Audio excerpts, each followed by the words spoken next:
Alec Pollard coming to you live from Israel with the biggest stories in the region. IDF Chief of Staff Eyal Zamir warned Sunday that the army will strike Israel's enemies wherever required on near and distant fronts alike, adding that at the center of the longest and most complex war in Israel's history stands the campaign against Iran. Referencing Hamas, Hezbollah, the Houthis, and Iraqi militias, Zamir said Iran is the one that financed and armed the ring of strangulation around Israel and stood behind the plans for its destruction. Zamir's comments came a day after NBC News reported that Prime Minister Benjamin Netanyahu will reveal plans for a new potential attack on Iran to U.S. President Donald Trump during his upcoming visit to Washington. While Israel has publicly called Iran's nuclear program an existential threat, officials quoted in the report said that the ballistic missiles were seen by Jerusalem as a more pressing concern. Now, to help us break down this situation, I'm joined by Professor Chuck Freilich, former Deputy National Security Advisor in Israel and a professor at Tel Aviv and Columbia University. Thank you very much, bless you, for being with us here today. So, what is the state of Iran's nuclear and ballistic missile program? We hear now that there's this attempt to tackle the ballistic missile program as well. But the nuclear program also, it's not clear exactly where they stand. Trump claimed back in the day after the strike it was completely destroyed. We know that was an exaggeration. So where are Iran's capabilities both on the ballistic missile and nuclear fronts at the moment? So there's conflicting information, and to say that I or anyone else knows for sure where things stand at the moment would be presumptuous.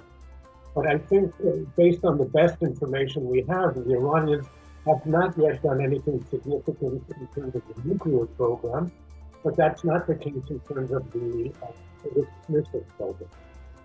And the numbers that are being bandied about, the numbers that they may be manufacturing or soon to manufacture, are absolutely scary. It's not a nuclear weapon yet, but if they really reach that kind of quantitative capability, it is a very severe threat.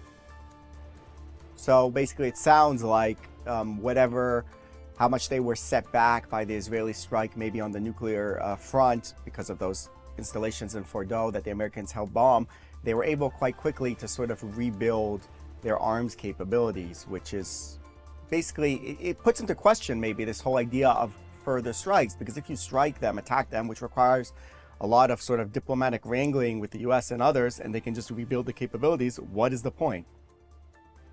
Well, first of all, we set them back, and I don't know that they've yet fully succeeded in rebuilding to where they were. But on the other hand, the war incentivized them to do things more quickly. Now, the threat is of a magnitude. If the reports are correct, the ballistic missile threat is of a magnitude that Israel cannot allow them to build up.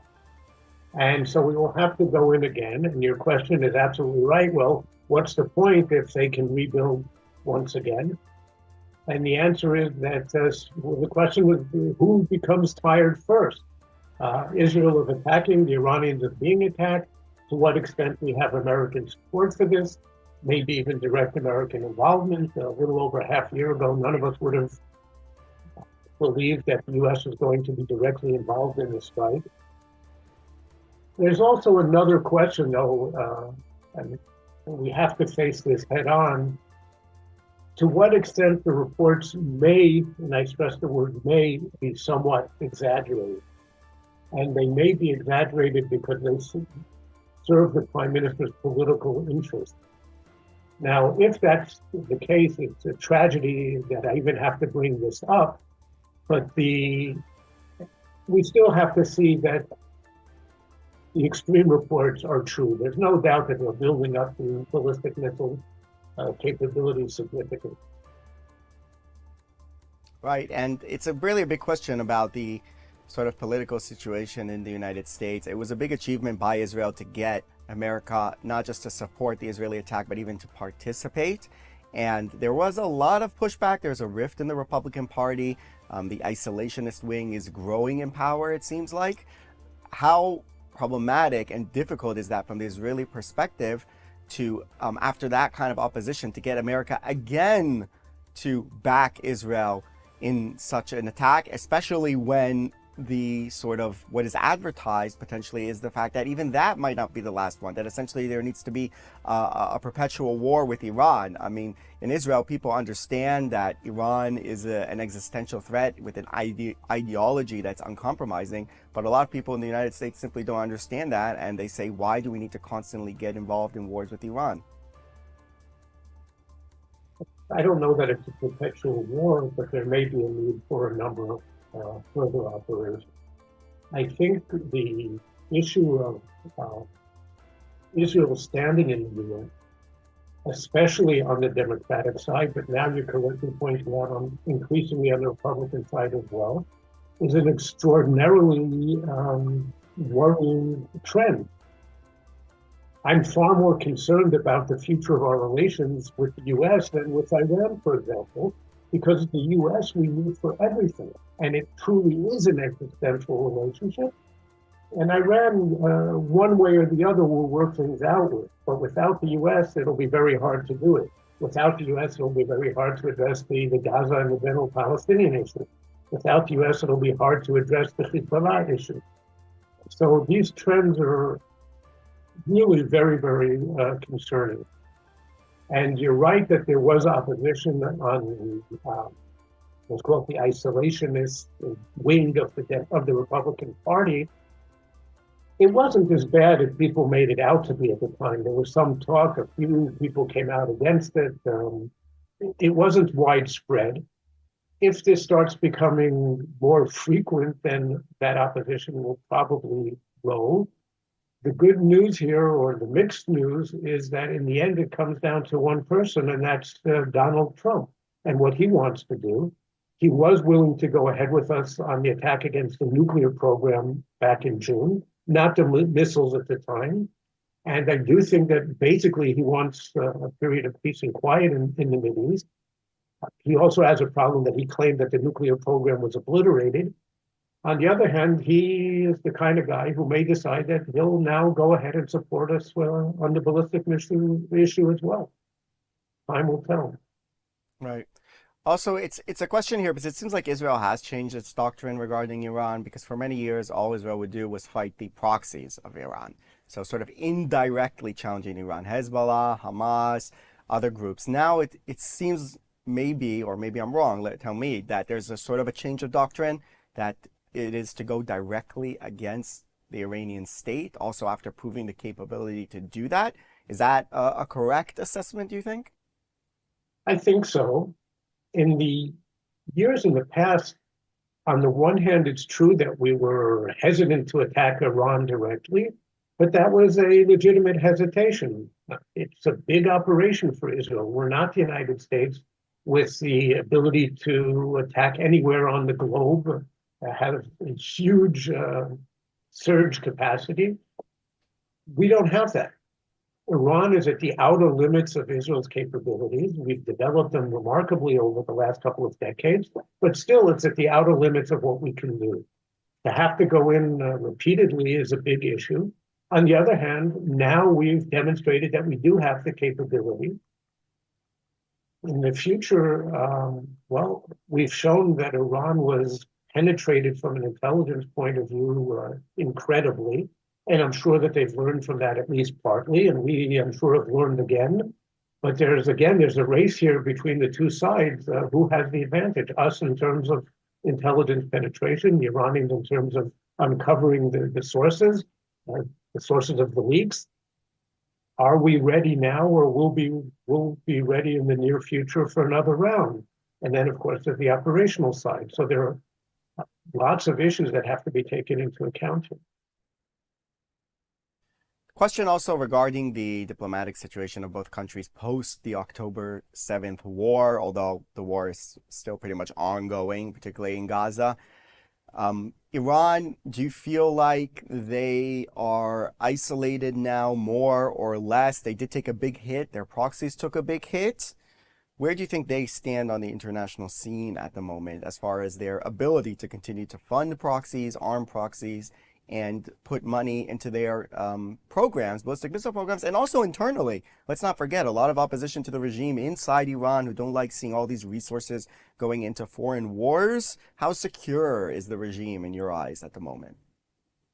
Well, I don't know that there's any immediate threat to the regime, and there may not be a threat for the long term as well. There's no doubt that there's a lot of unhappiness, discontent in Iran, and there was a discontent over the war itself, of course, but it's mostly about the domestic situation. The president of Iran just spoke a few weeks ago about evacuating Tehran, the capital, because of the water shortage, and the entire nation has a severe drought. And the Iranian governmental system in general isn't delivering. It's not just water, it's electricity, it's other basic services. The rial has reached a new low, even beyond its incredible lows until now. Iran faces severe domestic problems.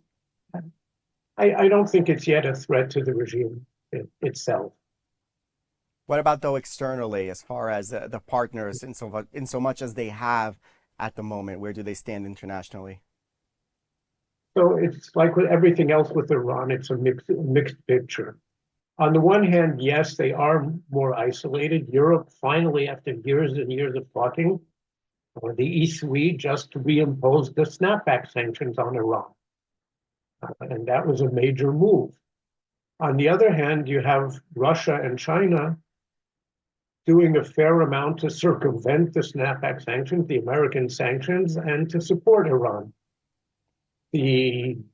Arguably, the good news here is that Russia's ability to help them militarily is limited simply because they need most of their weapons for their own battle in Ukraine and have not been capable of at least fully filling their commitments to Iran. They were supposed to be supplying the Sukhoi 30, which is their equivalent of the F-35.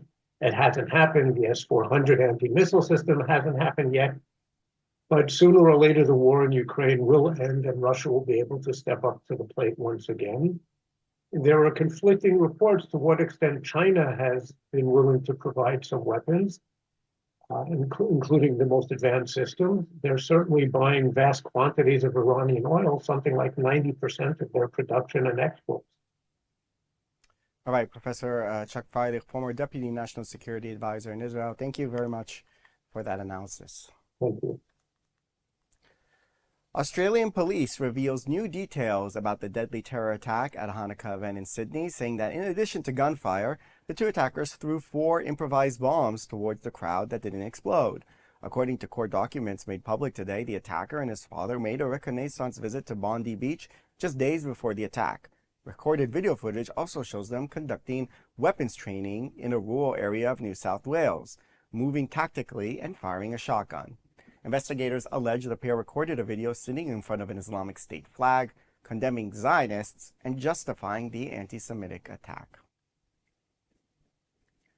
Prime Minister Benjamin Netanyahu will today host a trilateral summit in Jerusalem with the leaders of Greece and Cyprus. The discussions with Greek Prime Minister Kyriakos Mitsotakis and Cypriot President Nikos Christodoulidis will focus on proposed gas pipelines as well as security cooperation, which has become a central pillar of the partnership, with military training, joint exercises, and intelligence sharing at the core. Turkey's growing military and diplomatic activities in the region are driving this new focus of the partnership. Recent reports suggest discussions over a trilateral rapid response force, although officials deny any formal alliance. And now to break this story down, we have with us Alon Liel, former ambassador of Israel to Turkey. Thank you very much for coming on. Thank you for having me. So first off, maybe you can explain a bit about this very interesting Israel, Turkey, Greece triangle that has existed for many years. Years ago, Israel had a pretty good relationship with Turkey and not very good relationship with Greece. And now that's kind of been reversed. And those two countries have been at odds for many years. There's a lot of history between the two. So how can you just elucidate a little bit how this situation came about, that Turkey is now one of Israel's major adversaries, whereas Greece has become a close partner along with Cyprus? You're very correct. we had excellent relations with Turkey, especially around the 1990s. We have diplomatic relations with Turkey for 77 years. Turkey is the only Muslim country that recognized Israel upon establishment and has ongoing diplomatic relations with us since Israel was established. Uh, the change was, in fact, in 2008.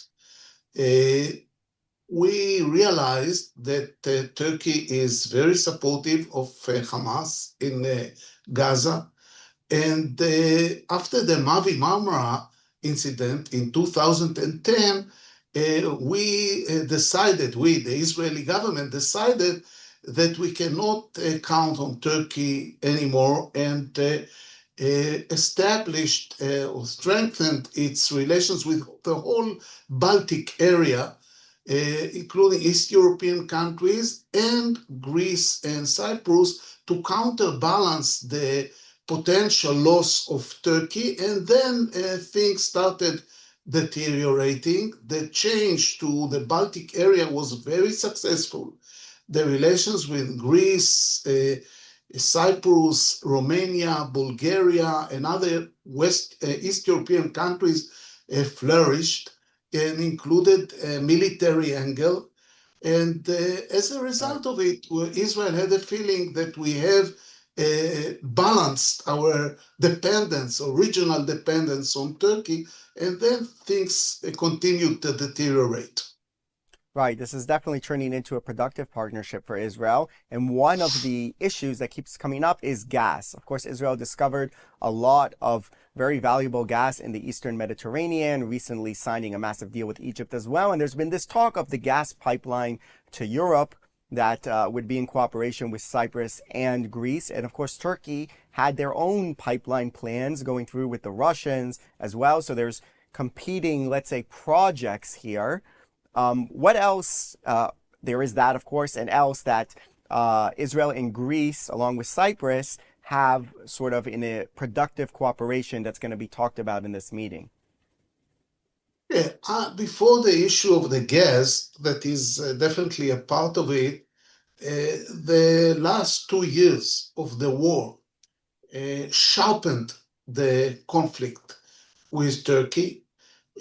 What happened in Gaza regarding loss of lives and destruction and hunger really caused a more aggressive Turkish attitude, more aggressive Turkish expressions, and we found ourselves without an Israeli ambassador in Ankara and without a Turkish ambassador here. And Turkey became definitely a hostile country. I'm cautious not to define it as an enemy country yet. It imposed sanctions, economic sanctions on the trade with Israel and so on.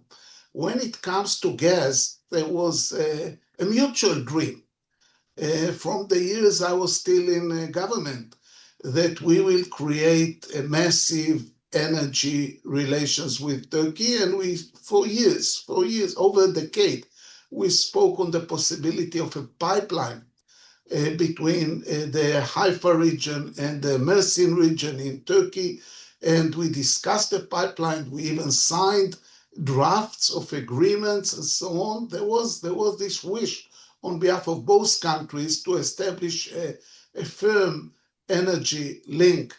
With the deterioration in the relations with Turkey, we started cooperating on energy also with Cyprus and Greece, and changed the idea of a pipeline to Turkey to a pipeline to Europe. And this is adding to the existing tensions. But still, I wouldn't say the gas issue is dominating here. I think the two dominating factors are the future of Gaza and the future of Syria. You mentioned Gaza there. Turkey is really trying to insert itself into the international force.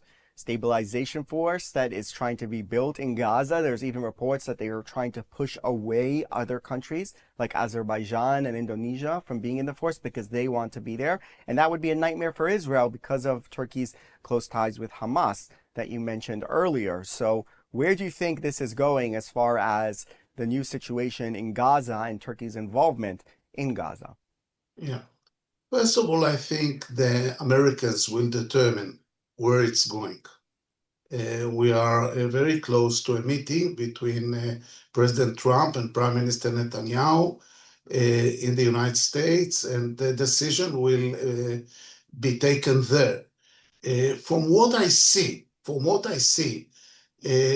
the stabilization force, the international stabilization force in Gaza is dependent on countries that will be ready to send soldiers to disarm Hamas.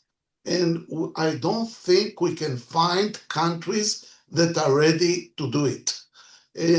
As far as I hear and know, the only country that is ready to send thousands of soldiers, trained soldiers, armed soldiers to Gaza now is Turkey.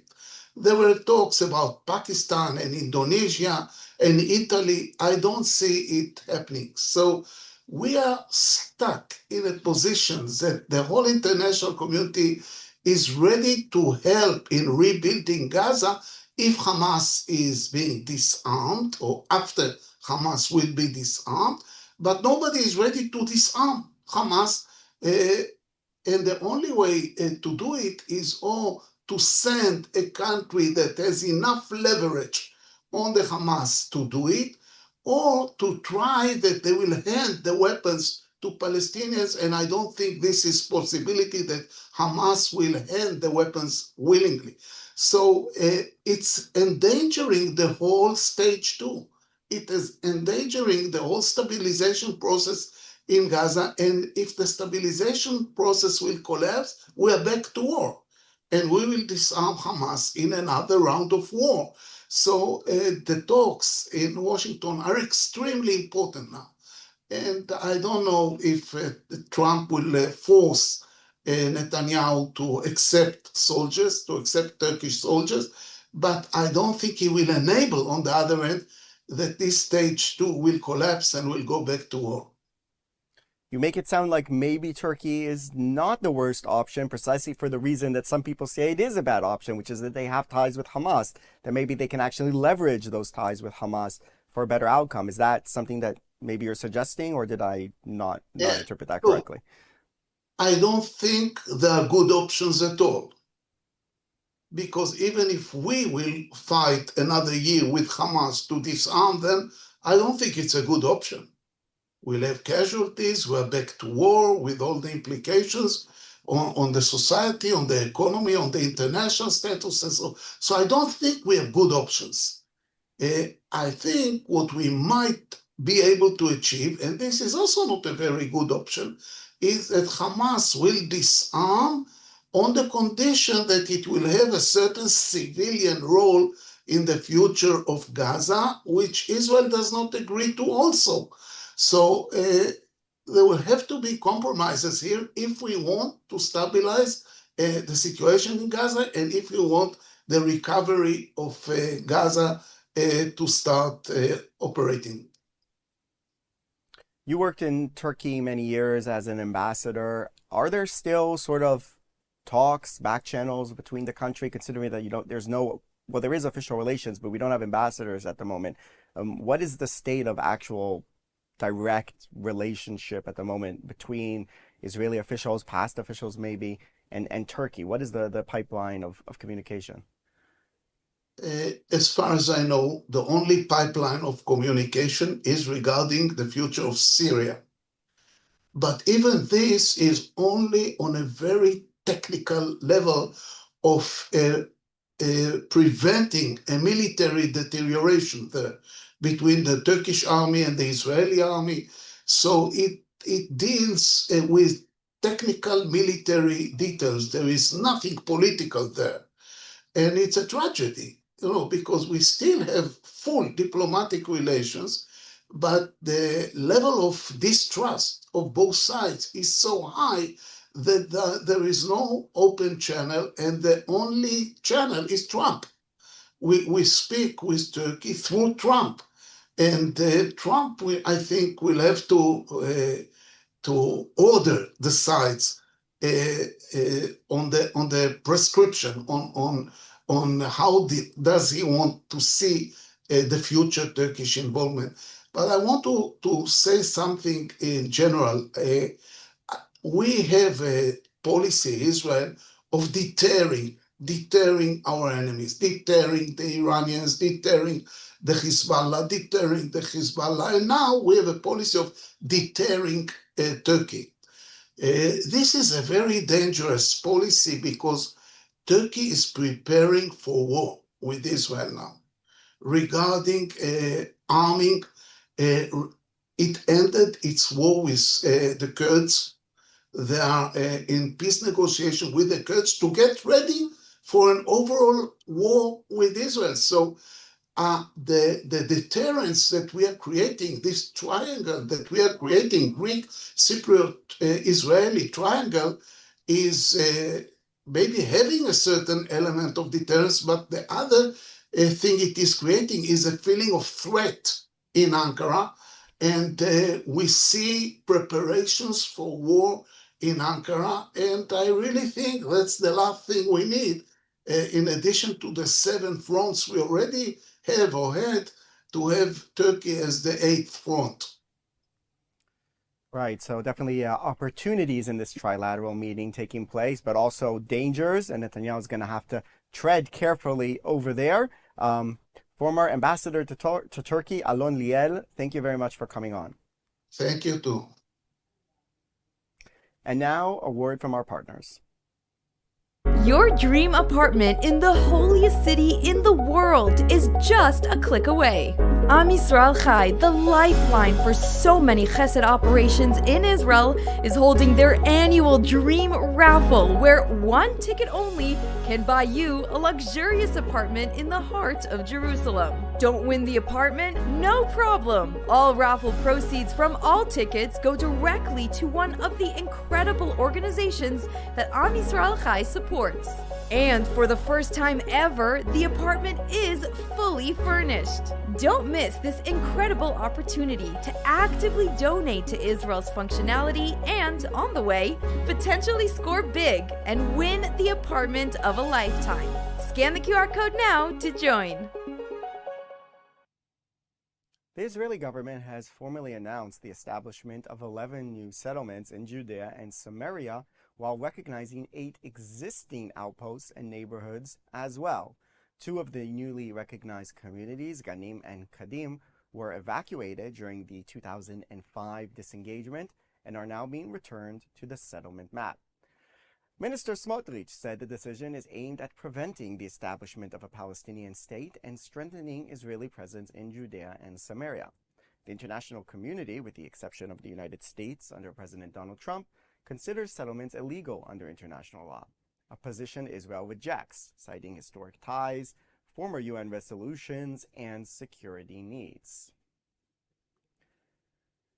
The Israeli government is advancing a new commission of inquiry into the October 7, 2023 Hamas massacre, with Prime Minister Benjamin Netanyahu slated to head the panel determining its mandate. It comes after 2 years of debate over whether an independent state commission should lead the investigation as prescribed by law. Government supporters say the panel will allow quick action and focus on facts, while opponents warn it could undermine independence. Bereaved families, organized through the October Council, criticized the government plan as a smokescreen designed to absolve leaders of responsibility.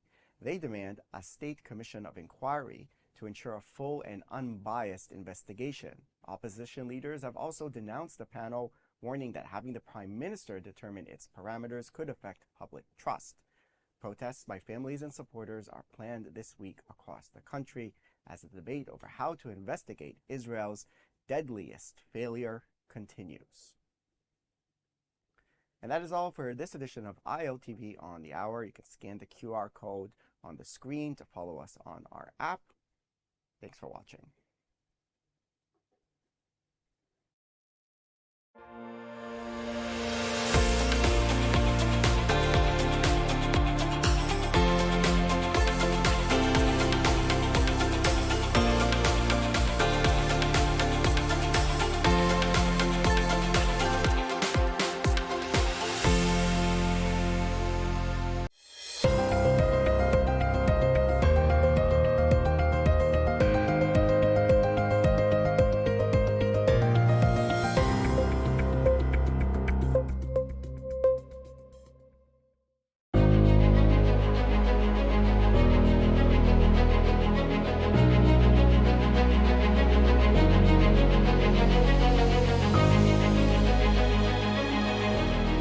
Welcome to ILTV Security Brief. I'm Caleb Ben David. Each week, we focus on the latest developments in security and defense relating to Israel and the Middle East, impacting on this region and beyond.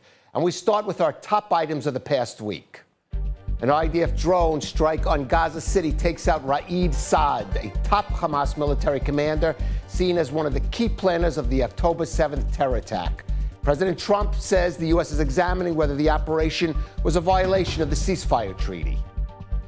The U.S. holds a summit in Qatar to establish guidelines and create a command structure for the planned International Stabilization Force, planned to provide security in post-war Gaza. Envoys from 45 nations take part, but not from Turkey, in response to Israeli objections to Turkish participation in the Gaza force. In its latest operation in Lebanon, the IDF strikes and eliminates a Hezbollah terrorist operating in the ILTV area. The terrorist was engaged in intelligence gathering on IDF forces and involved in attempts to rehabilitate Hezbollah military infrastructure in South Lebanon, in violation of the ceasefire agreement between Israel and the Lebanese government. A report in the Washington Post exposes new details about U.S.-Israel cooperation leading up to and during the Iran war, claiming that President Trump and Prime Minister Netanyahu had begun discussions on joint action against Tehran's nuclear facilities as early as last February, and deliberately fed media reports about disagreements on Iran policy as part of a deception campaign.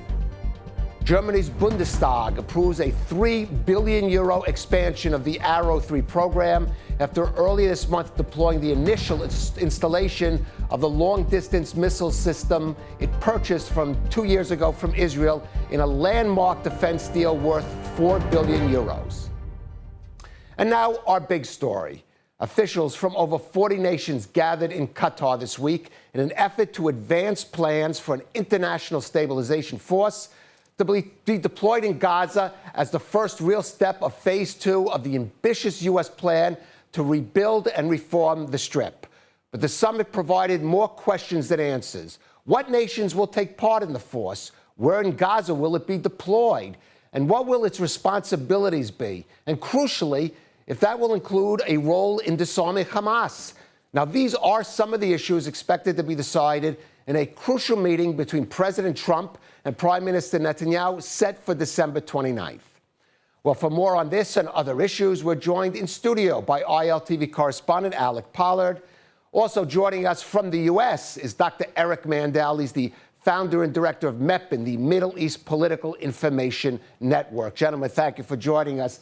Eric, I'm going to start with you about this summit meeting. Nothing was set in stone there, but it does look like, for example, the issue of Turkey has been resolved, or do you think that may still be an open question? Because we know President Trump does want Ankara to be part of this. So thank you for having me. So far, at least in the States, the Doha meeting is considered not a success, more a temporary failure than a success. They discussed different ways countries could participate in the International Stabilization Force. They could send troops, they could have law enforcement officers, they could do logistical support, they can train Palestinian police officers, they could fund it. But what we've learned is nobody wants to go into the International Stabilization Force, and the ones that might want to go in want to be on the Israeli side of the yellow line, which makes no sense whatsoever. They want to be protected by the IDF.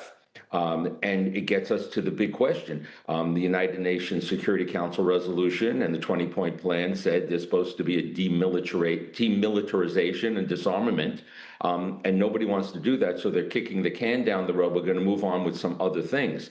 Parallel to that is putting together this board of peace. And supposedly there's now international buy-in from European countries, including Qatar, that's going to oversee the post-war management. But Israel is going to be in a very difficult position going forward because the president wants to use Gaza as a victory. I was at the White House this week. He talked about he's created peace in the Middle East.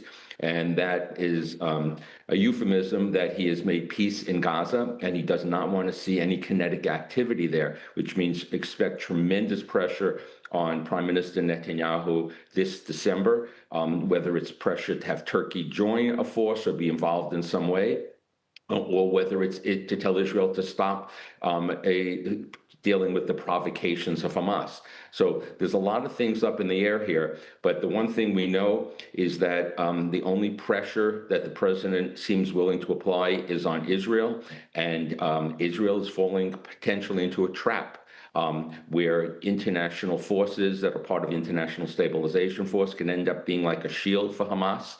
And that could end up, when those soldiers die, it's going to be Israel that's blamed. And the longer this drags on without clarity, the worse it's going to be for Israel and U.S.-Israel relations.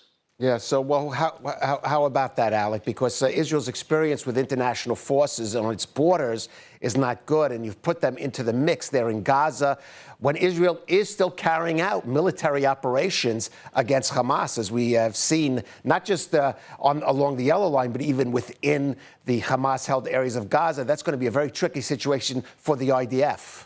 Definitely very tricky. I mean, Israel's worst experience with international forces is probably UNIFIL in southern Lebanon that basically weren't able to tackle Hezbollah in any way. And that's really what this comes down to. Nobody wants to be in that position to be perceived, especially these countries that are Muslim countries, to be perceived as fighting Hamas. Nobody wants to be there. That's why we've seen a lot more willingness, for example, to provide training, to provide resources, to provide finances, but not to be the actual force. Now, regarding the countries that are on the list, I would say that probably the worst country for Israel to be in that position would be Turkey, which is where maybe the United States is pushing this because of their Muslim Brotherhood affiliations. The best country on the list for Israel is Azerbaijan, without a doubt. Azerbaijan has close security ties with Israel, but we know that Turkey is actually pushing to push Azerbaijan out of that list. So Turkey has been pressuring not to have countries like Azerbaijan or maybe Italy, maybe Indonesia, which is also not a terrible option for Israel. They're trying to push them out. Why is Indonesia the world's largest Muslim nation, but one that Israel doesn't have any direct conflicts with? Why would that be problematic? Why would it be problematic for them to be in Gaza? Yes. It would be look, Indonesia, it's an interesting case. I've been to Indonesia. It's a country that there have been talks about possible normalization. They're a country that is not as, Muslim Brotherhood kind of affiliated like Turkey or Qatar, but it's a question mark. Still, I don't see any force of Indonesia, for example, tackling the Hamas disarmament, but it would be better than Turkey. Right. And what about you mentioned this sort of board of peace beyond the military aspect?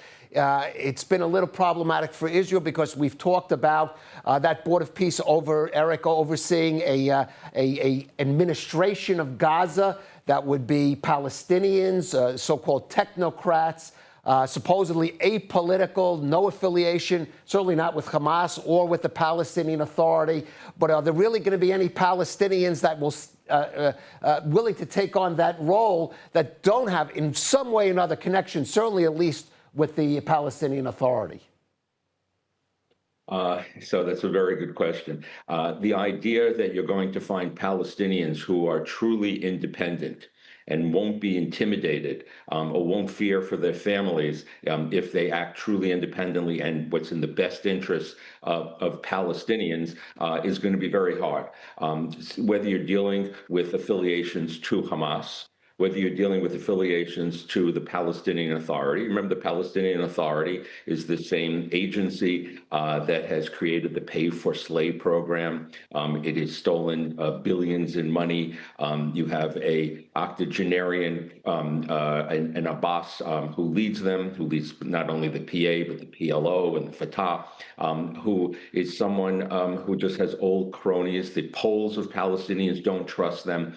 So, I think there's a certain fantasy here of saying that we're going to have, that the PA is good, Hamas bad. I think people need to look totally differently at what's going on here, that this is a generational problem. And if they really want to deal with not just the immediate, which unfortunately the West needs to do, they have to have some things that to be buying into, starting with the de-radicalization right from their school systems. Whether it's in Judea, Samaria, Gaza. So it's going to be problematic of whoever is going to be involved here. And again, Israel is going to pay a huge price because the 47%, the western part of Gaza, Hamas is dominant. Hamas is entrenched. Hamas still has a huge tunnel network that people don't realize. And no international stabilization force wants to be on that side. So going forward here, the president thinks he can have some political victories, maybe towards a Nobel Prize. But this is going to, it's almost a tale of two ceasefires. Israel's allowed to do what it can in Lebanon, but this ceasefire, tremendous pressure on Israel to hold back. And this can turn into Lebanon from 1982 to 2000. And again, you went back to what Alex said about a UNIFIL force there. I've been up in the north many, many times. Not a good scenario that you want for the long term. All right. A tale of two ceasefires. Alec, I want to relate this to another issue because we talk about what kind of leverage President Trump might have on Prime Minister Netanyahu. And certainly one area is the whole threat of Iran. We just had a report published by the Washington Post saying, revealing new details about the U.S.-Israel cooperation in taking out Iran's nuclear facilities in the so-called 12-day war. Closer than we thought, according to the Washington Post. And plannings for that really went back all the way to February. Let's talk about that because, and keep in mind that the outgoing Mossad chief, David Barnea, said that it's almost inevitable now. Israel is going to have to strike out against Iran again as Iran rushes to rebuild its nuclear facilities. Yeah, and that's going to be a very difficult thing for Israel to do because there's this massive split inside the Republican Party, inside the MAGA movement concerning these the Iran strike. There were prominent figures speaking out very, very strongly against, and Trump is able to keep that coalition together for now and was able to get that strike down, go in and out, basically, hit, and then, extricate the U.S. from involvement in the war. But, I mean, if it goes to the direction of Israel needing to strike again, and then maybe sometime down the line again, meaning it becomes a constant thing, I don't know how politically tenable that is for Israel from, like, an international support standpoint or an American standpoint. Right, I think the American support is the American, like I said, there was tremendous pressure on Trump internally. I'm not talking about the Democrats. Internally, inside the Republican Party, the isolationist wing there that's growing and growing, led by like the likes of Tucker Carlson and so forth, that just are really outspoken, saying we do not want this, and it's a problem to get the support from the American administration to say we need to strike Iran again. There's going to be a huge outroar over that. So it's definitely a problem. On the other hand, we do see that even when out in the media, sometimes there might be some disagreements. It's behind the scenes. Cooperation is close. This deception that was revealed. Right. President Trump and Prime Minister Netanyahu supposedly deliberately fed the media reports of disagreements over Iran in order to lull the Iranians into complacency. I think the security establishment that's close to Trump and the likes of, for example, Secretary of State Rubio and so forth, they understand the Iranian threat and they do want that proactive action. But the base, the voter base, I don't know if they're there. And in the end of the day, Trump is like Netanyahu. He's always attuned to his base and what people are saying.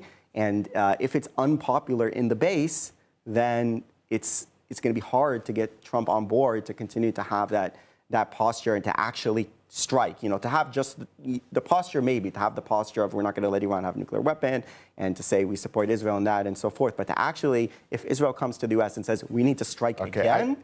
Well, let me get Eric's view on that from the U.S. So I'm going to take a different angle here. I think when you bring up not you, but whether it's the Mossad chief or people talk about Iran, they go right to the nuclear program. I think the nuclear program, of course, is an existential threat, but I think the immediate is the ballistic program. And the ballistic program, the Iranians, very clear, we need to listen to what they say, because what they say is what they plan on doing. They want to flood Israeli airspace with ballistic missiles to overwhelm its defenses, and they are supposedly rebuilding that at a rapid speed. And the Iranians are, again, they play the long game.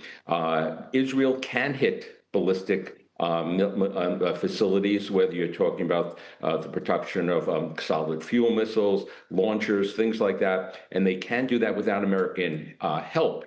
The problem is, what they need from America is diplomatic protection, and will any president going into a congressional year, with especially of a party, the Republicans, that are expected to lose in the midterm elections, do they want to be shown that they're supporting Israel, which is not popular, not only amongst the Democrats, but as Alex said, there's a certain group within the Republicans of the Tucker Carlson wing that does not want to have military action. So keep the eye on ballistic missiles, and it's only a matter of when. It's not a matter of if.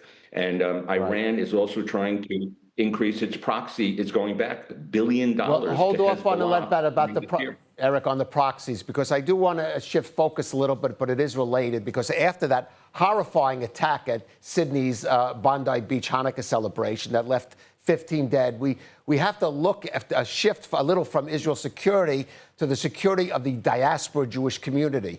Now, the surge of anti-Semitism that erupted globally after the October 7th attack shows no signs of abating, and Jewish communities abroad are tempting soft targets for extremists and terrorists.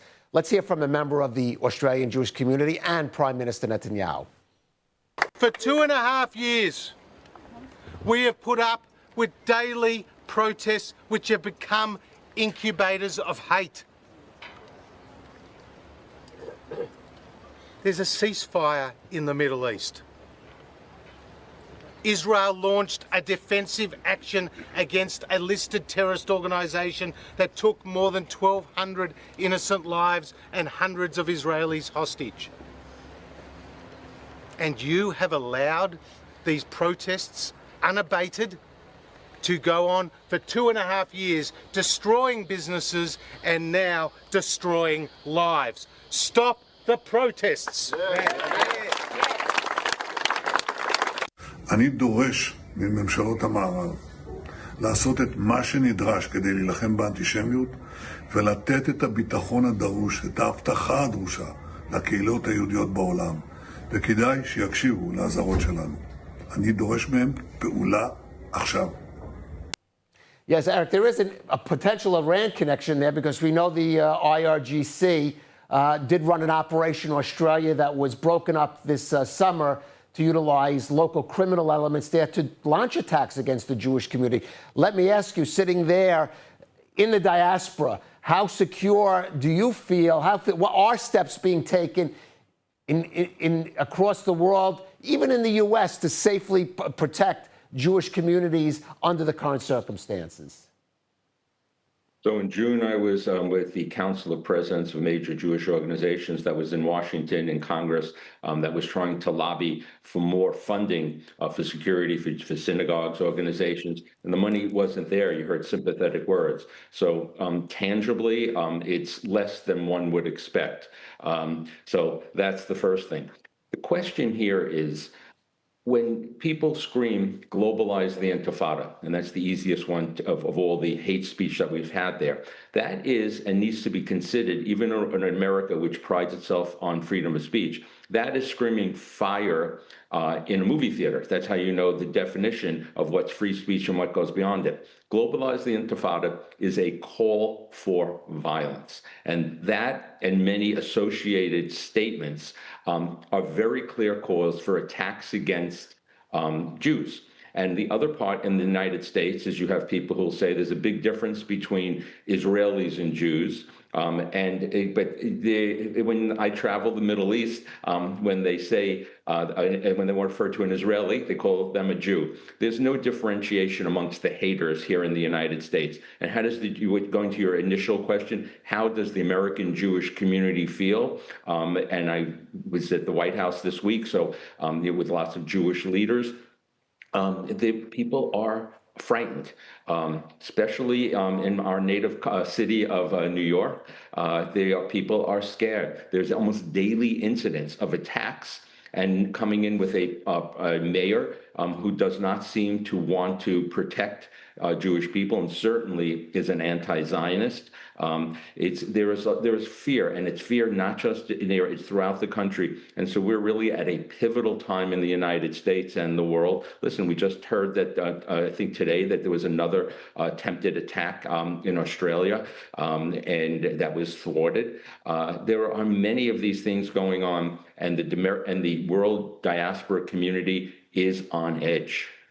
Right, and what could Israel do to help out in these circumstances? And again, supposedly, for example, in Australia, that incident with the Iranian cell there, the Mossad actually provided authorities with some information to help stop that.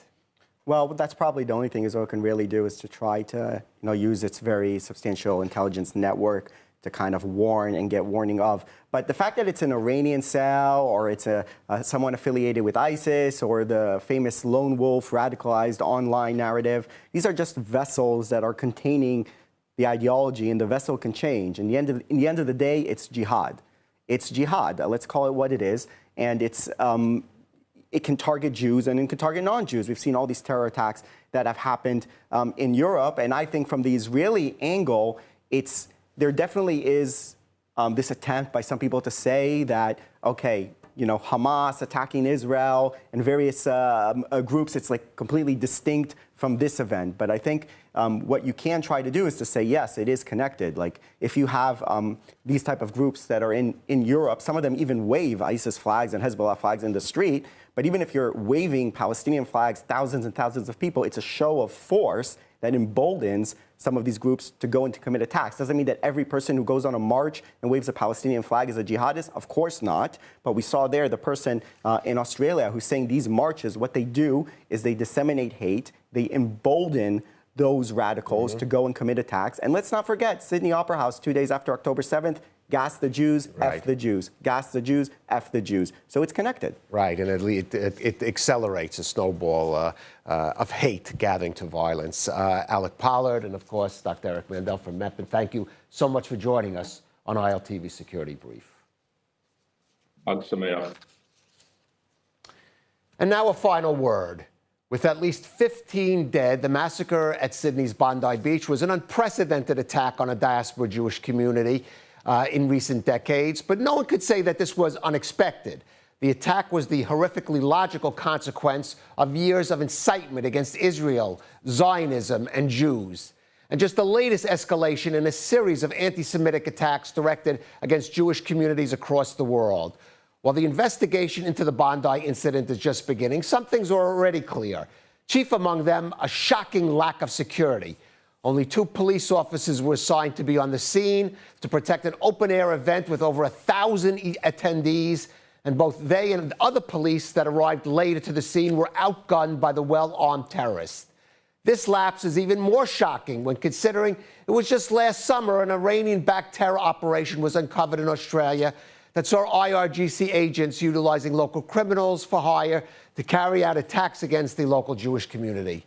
Now, it's not clear why Australian authorities were so complacent about the Bondi Hanukkah event when the writing was on the wall, or also why its Jewish community organizers failed to provide more private security when it became clear this could be the case. Perhaps because the event was held in such a public, popular place as Bondi Beach, rather than a specifically Jewish site such as a synagogue or a community center. But this is exactly the kind of dangerously lax assumption that terror groups and individuals look to exploit. It's beyond time for governments in Australia and elsewhere to take more seriously the threat posed to diaspora Jewish communities. This extends beyond providing them with just the needed physical security. These incidents, as we said, are fueled by the provocative actions and dangerous incendiary rhetoric spewed at pro-Palestinian, anti-Israel rallies since October 7th. While freedom of speech and assembly are fundamental rights in any democracy, those rights do not extend to racist declarations and incitement to violence, targeting Jews, Israelis, and Zionists. And even when such language is deemed legal, too many organizations and individuals in these societies are tolerant of a demonization of Israel and Israelis that would be deemed unacceptable when applied to any other nation and peoples.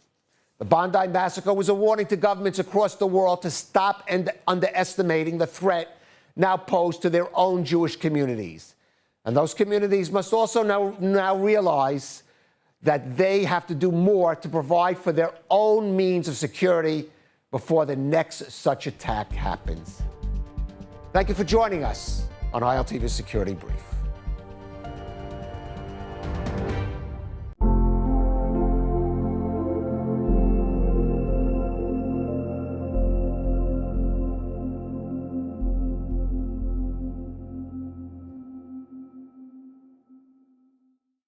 And as Israelis continue rebuilding lives, communities, and livelihoods, many families in the biblical heartland say the most meaningful support isn't political, it's personal. And one of the simplest ways to stand with them is also one of the most powerful, choosing to shop from the small businesses of Judea and Samaria. You can do that through the platform Blessed by Israel. ILTV's Mayan Hoffman has more. In Hebron, one of the oldest Jewish communities in the world, Moshe and Tehillah Yahalom raised their children with the same devotion shown by the patriarchs and matriarchs buried just meters away.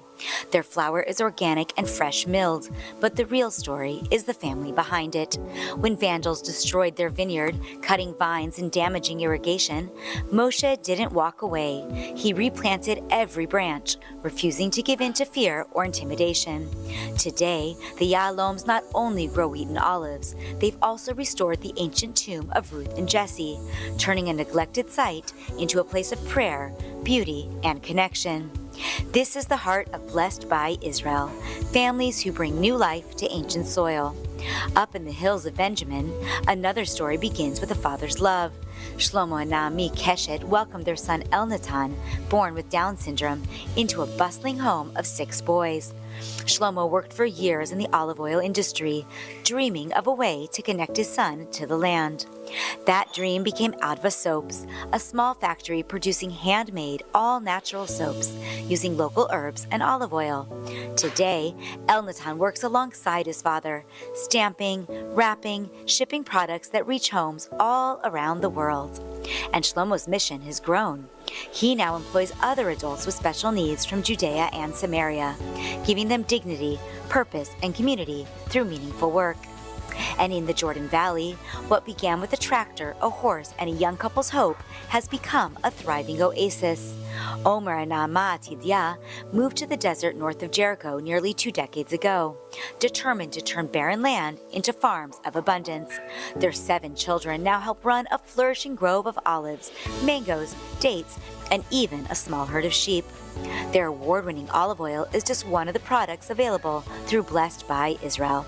These are not just producers, they are modern-day pioneers of Israel's heartland, families who bake, farm, plant, craft, and rebuild, even amid uncertainty. And this year, as Hanukkah approaches, you can strengthen their light to shine into the world even brighter. By choosing gifts from Blessed by Israel, your holiday shopping becomes a direct investment in the families who keep the biblical heartland alive. You're not just buying wonderful gifts like olive oil, soaps, jewelry, honey, or handcrafted goods. You're uplifting the people who make them.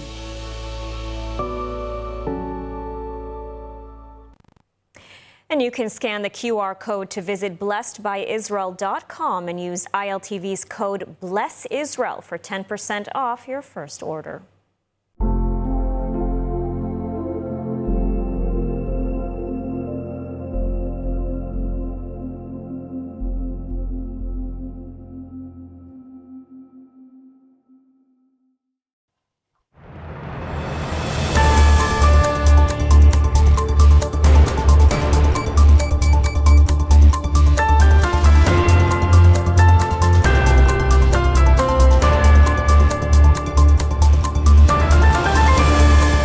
Welcome back to ILTV on the Hour. I'm Alec Pollard, coming to you live from Israel with the biggest stories in the region. IDF Chief Eyal Zamir warned Sunday that the army will strike Israel's enemies wherever required on near and distant fronts alike, adding that at the center of the longest and most complex war in Israel's history stands the campaign against Iran. Referencing Hamas, Hezbollah, the Houthis, and Iraqi militias, Zamir said Iran is the one that financed and armed the ring of strangulation around Israel and stood behind the plans for its destruction. Zamir's comments came a day after NBC News reported that Prime Minister Benjamin Netanyahu will present plans for a new potential attack on Iran to U.S. President Donald Trump during his upcoming visit to Washington. While Israel has publicly called Iran's nuclear program an existential threat, officials quoted in the report said that the ballistic missiles were seen by Jerusalem as a more pressing concern. Australian police reveal new details about the deadly terror attack at a Hanukkah event in Sydney, saying the suspects carried out firearms training and preparations in the weeks leading up to the assault. An attempt to ignite bombs in the crowd. The statement alleges the 24-year-old Naveed Akram and his father, 50-year-old Sajid Akram, threw 4 improvised bombs towards the crowd during the attack, but they didn't explode. 2 also made a reconnaissance visit to Bondi Beach just days before the attack. According to court documents made public today, the attacker and his father recorded video footage of themselves conducting weapons training in a rural area of New South Wales, moving tactically and firing a shotgun. Investigators allege the pair recorded a video sitting in front of an Islamic State flag, condemning Zionists and justifying the anti-Semitic attack. Prime Minister Benjamin Netanyahu will today host a trilateral summit in Jerusalem with the leaders of Greece and Cyprus. The discussions with Greek Prime Minister Kyriakos Mitsotakis and Cypriot President Nikos Christodoulidis will focus on proposed gas pipelines as well as security cooperation, which has become a central pillar of the partnership, with military training, joint exercises, and intelligence sharing at the core. Turkey's growing military and diplomatic activities in the region are driving this new focus of the partnership. Recent reports suggest discussions over a trilateral rapid response force, though officials deny any formal alliance. The government has formally announced the establishment of 11 new settlements in Judea and Samaria. The move recognizes 8 existing outposts and neighborhoods as official settlements. 2 of the newly recognized communities, Ganim and Kadim, were evacuated during the 2005 disengagement and now being returned to the settlement map.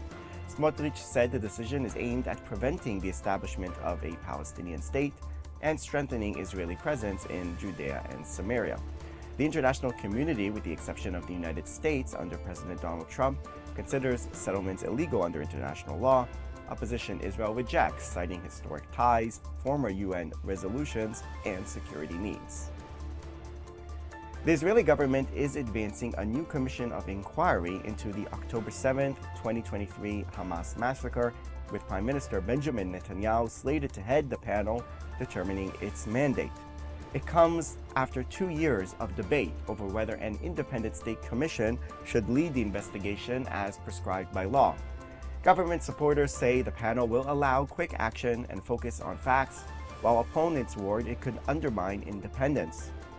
Bereaved families, organized through the October Council, criticized the government plan as a smokescreen designed to absolve leaders of responsibility. They demand a state commission of inquiry to ensure a full and unbiased investigation. Opposition leaders have also denounced the panel, warning that having the Prime Minister determine its parameters could affect public trust. Protests by families and supporters are planned this week across the country as the debate over how to investigate Israel's deadliest attack, or the deadliest attack against Israelis on October 7th, continues.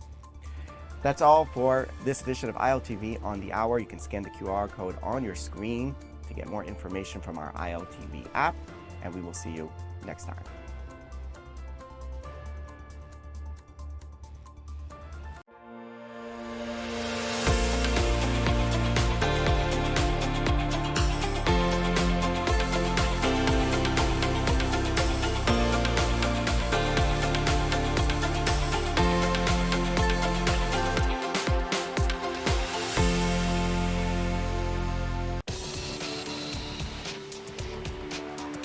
Welcome to ILTV's Israel Daily. I'm Emily Schrader, and coming up in today's newscast. Prime Minister Netanyahu prepares plan to fight the Islamic Republic over their ballistic missile restock. U.S. conducts airstrikes in Syria after 2 U.S. servicemen killed in ISIS shooting attack. Lebanon claims plan to disarm Hezbollah is almost complete, despite intel showing the terror group has rebuilt.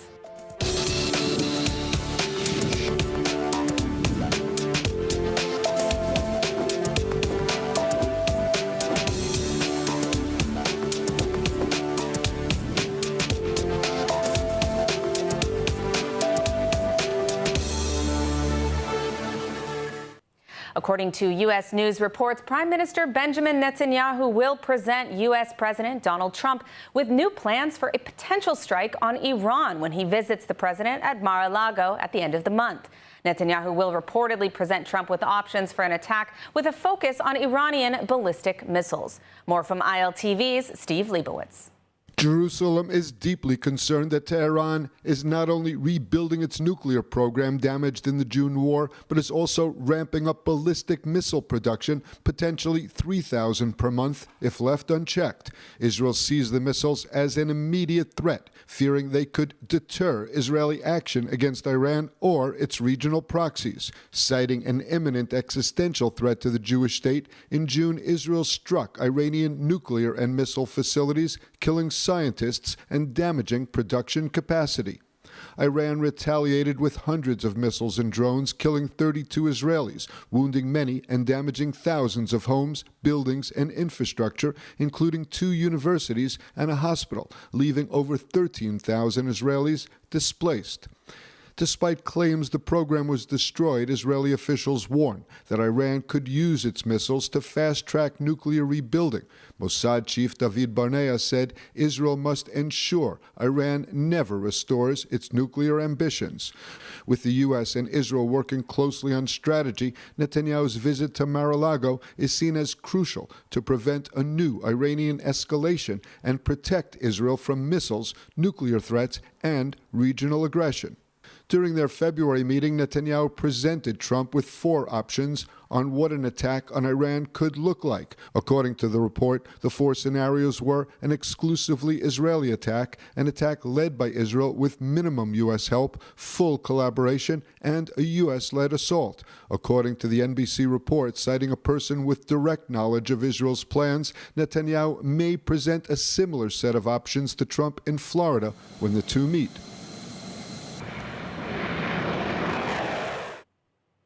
U.S. forces have launched a large-scale operation against ISIS targets in Syria after a deadly attack that killed 2 Americans. Let's see the latest developments. The Pentagon says strikes began December 19th, targeting ISIS fighters and multiple weapon sites across central Syria in what U.S. officials called Operation Hawkeye Strike. U.S. Central Command said American aircraft and artillery fired more than 100 precision munitions, hitting more than 70 ISIS-related targets, including infrastructure, command locations, and weapon storage sites. U.S. officials said the operation involved F-15 fighter jets, A-10 ground attack aircraft, and AH-64 Apache helicopters. A U.S. official also said Jordanian F-16 fighter jets were part of the operation. Jordan also confirmed its Air Force took part in the joint strikes. The operation was launched after a shooting near Palmyra in central Syria on December 13th. U.S. officials said 2 U.S. National Guard soldiers and a U.S. civilian interpreter were killed, and 3 other American troops were wounded during a security meeting. The 2 soldiers were identified as Sergeant Edgar Brian Torres Tovar, 25, of Des Moines, Iowa, and Sergeant William Nathaniel Howard, 29, of Marshalltown, Iowa. The civilian interpreter was identified as Ayad Mansour Sakat of Macomb, Michigan. U.S. and regional officials said the attacker was a member of Syria's internal security forces who was under suspicion for possible ISIS ties. Officials said he opened fire during the meeting and was killed at the scene. Syrian state media reported that the U.S. strikes hit areas in Deir ez-Zor and Raqqa provinces, as well as locations near Palmyra, including what it described as ISIS positions and weapons depots.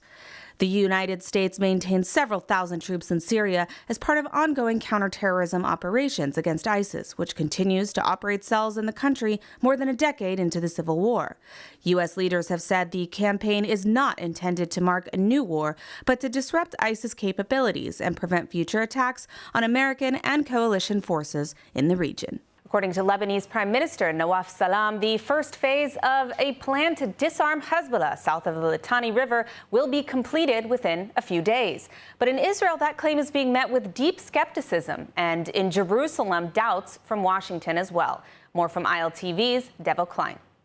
The announcement by the Lebanese Prime Minister that the disarming of Hezbollah is nearly complete comes amid growing concerns of a renewed conflict between Israel and the Iran-backed terror group. Israel insists any disarmament must be verifiable, irreversible, and enforced on the ground, not just declared by Beirut. Israeli officials have repeatedly warned that similar promises by Lebanon in the past were never fully implemented, and that Hezbollah has a long record of hiding weapons, redeploying fighters, and operating underground, despite international agreements. U.S. Secretary of State Marco Rubio struck a cautious tone, stopping short of expressing confidence that Hezbollah will actually be disarmed. We have tried to, in a cooperative way, to do everything we can to empower the Lebanese government to have the ability to do that. And so I hope that's what these talks are aimed towards, and we'll be supportive in every way we can to achieve that outcome. What I think is abundantly clear to everybody is no one is in favor of a Hezbollah that can once again threaten the region, act as a direct Iranian proxy, and obviously if they threaten Israel, we're not going to have peace. Israel and Lebanon agreed to a U.S. brokered ceasefire in November 2024, ending more than a year of fighting that severely weakened Hezbollah. We are hopeful that the talks between Lebanese authorities and the Israelis will create outlines and a way forward that prevents further conflict. I think I don't speak for the Israeli government. I can only tell you and echo what they've said publicly, and that is that if they feel threatened by Hezbollah, they will take actions in their defense against them.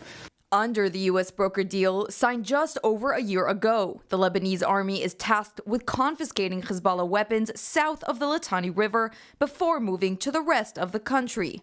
However, Israel continues to question whether the Lebanese army has both the capacity and the political will to confront Hezbollah directly, warning that failure to do so could lead to a return in military action. It's day 807 of the war in Gaza. 2 terrorists were killed after crossing the yellow line. Mediators met in Miami to discuss how to preserve the ceasefire and move to phase 2.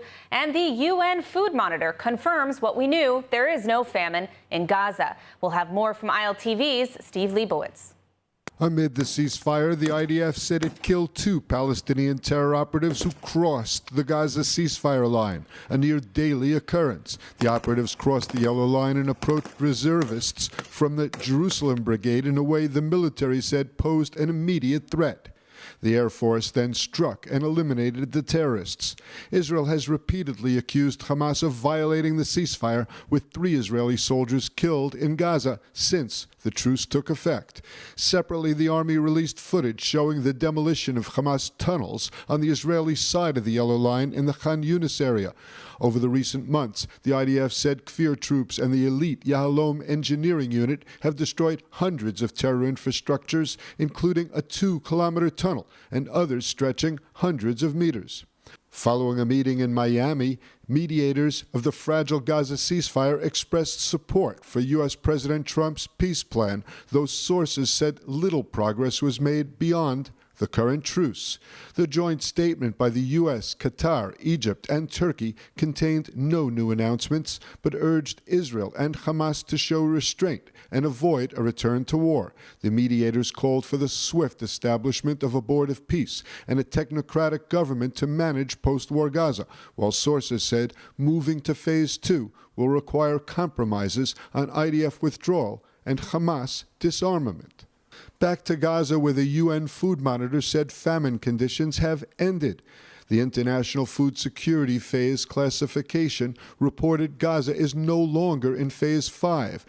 They credit the ceasefire and a sharp increase in humanitarian aid since October 10th. However, the IPC still classified Gaza as in Phase 4, an emergency level, a finding Israel strongly disputes. But I can confirm to you that people are having, on an average, 2 meals per day, which is very different. If I look, it was only 1 meal per day in July. It is worth to highlight the fact that the situation has improved in terms of access to food, but the living conditions in Gaza remain very dire. Israel says there has not been a famine in Gaza.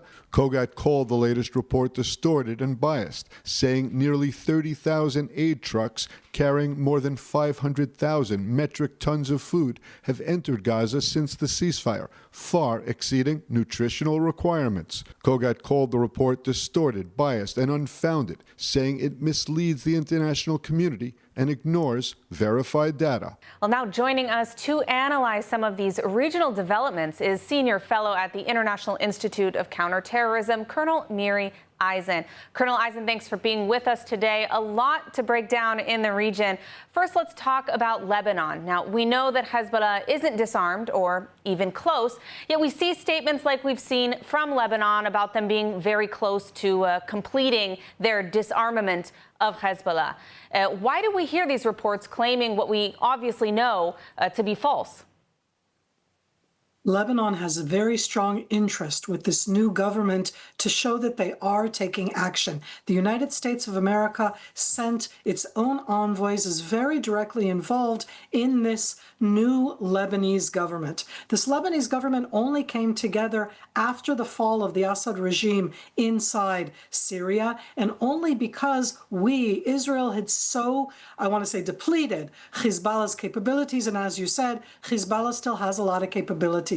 So we have two different sides here. As far as this new Lebanese government is going, they want to show that they are active. They are actually against Hezbollah, but I believe they have no capability to actually disarm them. So in between the two, they're trying to show that they're active. They're trying to show that they really are against Hezbollah. Sadly, that doesn't go together with real action and disarming them. But there is a good side to that. At least they're against Hezbollah. We didn't have that before. Yes, absolutely. And what is the actual solution? I mean, if there is one, who's going to have to disarm Hezbollah, or will we maintain the status quo until Hezbollah builds up again to a potentially massive attack on Israel? So first of all, Hezbollah has to rebuild itself. It isn't that it has the capabilities it had before. And again, I'm not saying that it's great news, but in a change from before, the new Syrian regime, problematic as it may be for Israel, but this new regime is trying to stop the flow of weapons so that Syria is not the conduit anymore. That's good news. We're talking about a new Syrian regime that inside Syria is trying to stop Islamic regime Iranian weapons from going through Syria into Lebanon. That's a better case scenario than we could have expected. All of this together right now, I don't think anybody will disarm Hezbollah except for Israel. What we can hope for at this stage is that at least inside Lebanon, the voices that for the last 2 decades never spoke against Hezbollah, that at least the domestic ones will speak against them, and that we'll be able to see Hezbollah not able to act inside Lebanon, not because they don't have arms, but because the Lebanese won't let them. We can hope for that. Again, that's not disarming them, and I'm very aware of the gap between the two different issues. Now, moving to the Islamic Republic, the Prime Minister is preparing a plan to present to President Trump to tackle the Islamic Republic's ongoing threats. What do you expect to see in this plan? And given the current circumstances, how do you think that President Trump will respond? when Israel went out in a very clear-cut way in June of this year against the Islamic Republic, what we went against very clearly were what I'm going to call the military terror targets. It was mostly everything that has to do with the Iranian Revolutionary Guard, which is also defined as a terror organization worldwide. We didn't, I say we, Israel, touch almost any of the different aspects that have to do with the governance inside Iran. And the other aspect is that although we absolutely attacked the different nuclear capabilities that they're trying to build, there was no question that not everything was destroyed. So I would see here a combo. Again, going after some of these different nuclear places where you can see the Iranians trying to rebuild capabilities that they lost because of the U.S. and especially the Israeli attacks. But in addition, perhaps a bit more going against some of the symbols of, again, the Islamic regime's republic's symbols, not against the country called Iran, not against the local Persians, against the Islamic regime, which is really, I mean, the most horrific regime in the world. And it shouldn't just be able, as we show Khamenei and others, be able to just do what it does without getting any kind of, action against them itself. Now, we saw Marco Rubio, U.S. Secretary of State, this past week speaking about those atrocious human rights abuses of the Iranian people at the hands of the Islamic Republic. And yet, the U.S. administration has been very skeptical about going forward and advocating for regime change. Would that mean that this is a fight Israel potentially has to take on itself? I don't like fights that Israel has to take on itself, certainly when it's something so far away. But we definitely have to look into the change of tone that we have heard from the United States, not just when it comes to the Islamic regime in Iran. I would even say, Emily, in general, when it comes to the Middle East, there's a new tone, heard these voices, both things that are going on in the United States, in the Republican Party, in the White House, but they're not the only ones. The United States is not the only one that is threatened by the Islamic regime of Iran, potentially in that sense. First of all, right here in our own Middle East, there are a lot of countries that are very threatened by the Islamic regime of Iran. We border them. And I say that because sometimes we have to look both close and further away. At the end, it's about compromise. But I do want to hope that the United States, that is certainly a target of the Islamic regime of Iran, will not take its eyes off of this terrible threat. This is something that threatens both the United States and not just Israel and not just the Western world. But I do think that we need to be looking at additional partners. Europe, that never likes to look that way, but certainly in the regional partners around us. All right, we'll leave it at that for today. But I want to thank you, Colonel Mary Eisen, for your insights today. Thank you. 3 million Israelis are dealing with trauma since October 7th. To help Israelis heal, Hadassah is there, with the largest rehabilitation center in Jerusalem, world-renowned medical centers, and youth villages. It's said, saving a life saves the world. Imagine helping millions. This is Hadassah, a life-changing force in Israel and the world. The United States is now pitching a sweeping and controversial plan to rebuild Gaza, transforming the war-devastated Strip into a high-end, high-tech coastal destination. We have more from ILTV's Devo Klein. According to the Wall Street Journal, the proposal, codenamed Project Sunrise, was drafted by a team led by Jared Kushner and U.S. Middle East envoy Steve Witkoff, and would cost an estimated $112 billion over the first 10 years. The plan envisions a 20-year redevelopment of Gaza, beginning in the south with Rafah and Khan Yunis, moving through the central camps and ending with Gaza City. Under the proposal, the United States would provide an initial $60 billion as an anchor investment, with wealthy Gulf states, Egypt, Turkey, and other donors being courted to fund the rest. The project's first stage would focus on clearing rubble, unexploded ordnance, and Hamas tunnels, while temporary shelter and medical facilities are established, though the plan does not specify where most Gazans would live during this reconstruction era. Later stages imagine a radically different Gaza, including a new Rafah serving as the seat of government, with more than 100,000 homes, hundreds of schools, and dozens of hospitals. Gaza City is envisioned as a high-tech smart city, with digital governance, advanced infrastructure, and luxury coastal development. By year 10, the plan claims 70% of Gaza's coastline could be monetized, generating over $55 billion in long-term returns. But the plan comes with a non-negotiable condition. Hamas must fully disarm, decommission all weapons, and destroy its tunnel network. Israel and the United States have made clear that without Hamas's demilitarization, there will be no rehabilitation of Gaza. U.S. officials say the plan has drawn mixed reactions, with some doubting Hamas will ever give up its arsenal, and others calling it the most detailed and optimistic vision for Gaza's future to date. The proposal emerges as talks continue over the next phase of the Gaza ceasefire, with reconstruction, governance, and security all under consideration. More than 550,000 Israelis wake up every morning in Judea and Samaria, not as symbols or headlines, but as families trying to live normal lives in the heart of the Jewish homeland. While international attention often focuses on settler violence, residents and data tell a far more complex story. Judea and Samaria is the biblical heartland of the Jewish people, home to ancient sites, vineyards, farms, and tight-knit communities. Today, more than 500,000 Israelis live here, raising families, working the land, and preserving Jewish heritage in places far older than the modern state of Israel. For many residents, daily life looks nothing like in the headlines. No, not at all. I love it here. I feel like it's a very out-of-town vibe, a lot of nature, with beautiful views, animals. We have donkeys and sheep, and you can see vineyards from everywhere. It's quiet, very slow-paced life, very calm, relaxed. Kids are playing outside all the time. Also very simple. People here are much more simple, much more easygoing, relaxed. She says the image portrayed abroad feels disconnected from reality. Sometimes I sit with my friends in the park. I'm like, are we living in the same place? Like, it's a very big dissonance between what you hear on the news and what you see, what you feel like around you. For families who have lived here for generations, that sense of calm runs deep. I'm not afraid. I actually more afraid when I'm going out or like traveling the city. Recent reports have highlighted a surge in so-called settler violence, but Regavim, which tracks land use and security incidents, says the picture is being distorted.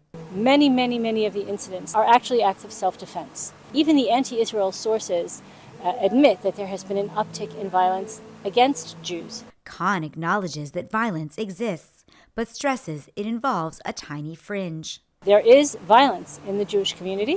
It is an extremely small percentage, and it is an extremely fringe element. The number of incidents of Jewish nationalist crime is minuscule. She says the narrative itself has become part of a broader political battle, and she called on Israel supporters and Zionists to help Regavim set the record straight.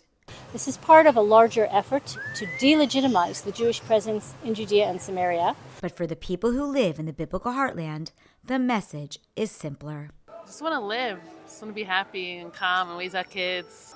That's it. To learn more about Regavim, scan the QR code on your screen to visit their website and sign up for the Regavim newsletter. In Toronto, 3 men have been arrested in Toronto in connection with the alleged attempted abductions, targeting Jews and women in a case authorities say had terrorism links. Canadian police identified the suspects as Walid Khan, 26, Osman Azizov, 18, and Fahad Sadat, 19. According to the Royal Canadian Mounted Police, the case centers on 2 separate incidents in May and June in Toronto and a nearby suburb. In one incident, the suspects allegedly attempted to force a woman into a vehicle while armed with a handgun and a knife. A passing driver intervened, causing the men to flee. In a second incident, police say the same group chased 2 women well armed with a handgun, a rifle, and a knife, again fleeing after being interrupted. Toronto police said the men were specifically targeting women and members of the Jewish community. Searches of the suspect's home led to the seizure of firearms, ammunition, and high-capacity magazines. Police also alleged that Walid Khan provided funds to ISIS and conspired to commit murder in connection with a terrorist group. He faces a total of 33 charges. The 3 suspects are scheduled to appear in court in Toronto at the end of January. Earlier today in Jerusalem, President Isaac Herzog and the World Zionist Organization chairman Yaakov Hagoel took part in the lighting of the 8th Hanukkah candle in a ceremony linking Jerusalem with the Jewish community of Sydney, Australia. The event was held via live video broadcast as a joint act of solidarity. In Sydney, members of the Jewish community gathered at Bondi Beach, the site of the deadly terror attack in which 15 Jews were murdered, and lit the 8th Hanukkah candle. During the ceremony in Jerusalem, 15 memorial candles were lit in honor of the victims. Also attending were the Australian ambassador to Israel, bereaved families, Chabad representatives, and students from a school directly affected by the attack. And now let's take a look at the weather forecast. Clear skies are expected around most of the country tonight, with temperatures reaching lows of 11 degrees Celsius or 52 degrees Fahrenheit. Then tomorrow we'll see cloudy skies alongside steady temperatures, seeing highs of 20 degrees Celsius or 67 degrees Fahrenheit. That's a wrap for today's news. For the latest updates from Israel on all your devices, be sure to follow our ILTV channels and keep up with us on social media. That's ILTV_Israel on all platforms. Stay informed with the latest news straight from the heart of Israel. I'm Emily Schrader. Be well, and thank you for watching.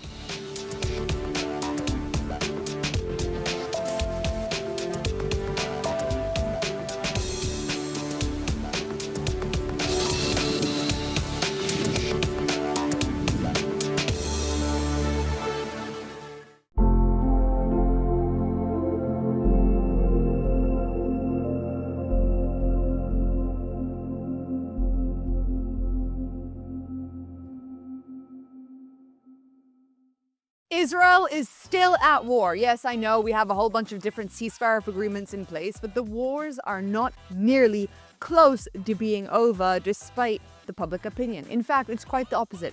And today we're going to unpack all 8 fronts, where we stand as of now and what will be. If you heard the news that Israel took out number 2 of Hamas in Gaza, that Saudi Arabia has built a secret pipeline all the way to Israel, that Turkey and Qatar are trying to delay the Phase 2 agreement, and an escalation of war with Hezbollah in Lebanon is imminent, that the US just confiscated a shipment from China to Iran of arms, and that a deal is underway with Syria, and you want to know more, this episode is for you. This is the Meira K Show on JNS TV. Let's dive right in. So it's been 2 years since the war with Gaza began, and as we are now in our 3rd ceasefire stage, it might feel like it's kind of ended. But to understand where we really stand, we need to know that the conflict started way before October 7th of 2023. Some would say it's about 50 years old. I mean, those who read the Muslim Brotherhood's manifestos or watch this show, and some would say it started in 1947 when we got the state. Some would even say it's thousands of years old because of the root of all of these seemingly military conflicts is actually a religious war.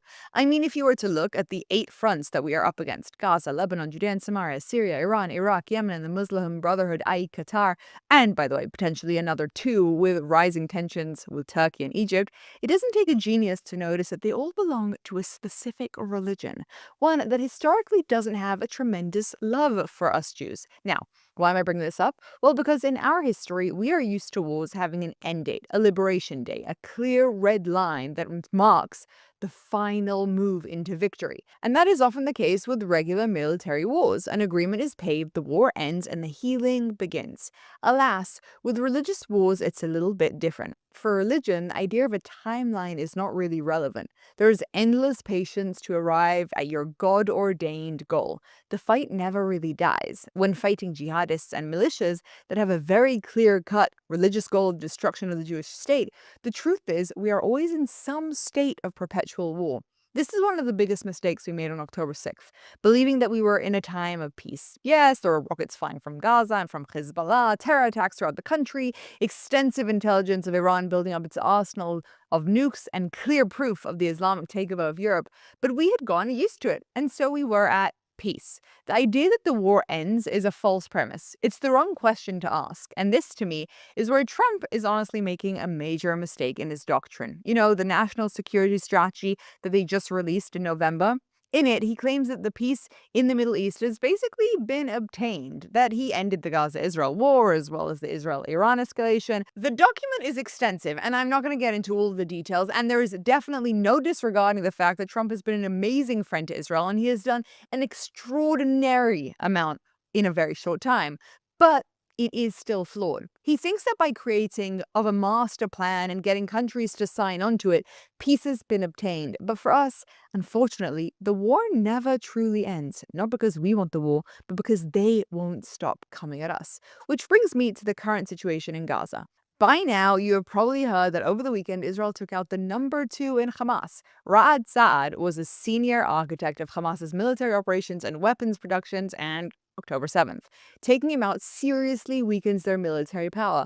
It was a targeted assassination on his vehicle with 3 other terrorists, and it was done during what is supposed to be the ceasefire, i.e. no fighting between the enemies. However, to terrorists, the term ceasefire has a little bit of a different meaning to what we might understand. You see, quickly, Hamas are regrouping. And on a technical note, Hamas has actually been breaking the ceasefire agreement every day, that not all of the hostages have been returned. And we still know that unfortunately, there is one left. We are thinking of him and praying that he comes back soon. Which means that we're actually not in a ceasefire agreement with them, really, because they're not keeping to any of the terms. But regardless, our definition of a ceasefire has somewhat changed. We might not actively be in constant combat, despite the fact that Hamas is still targeting our soldiers and injuring them. The number of injured soldiers has jumped significantly in the last few weeks.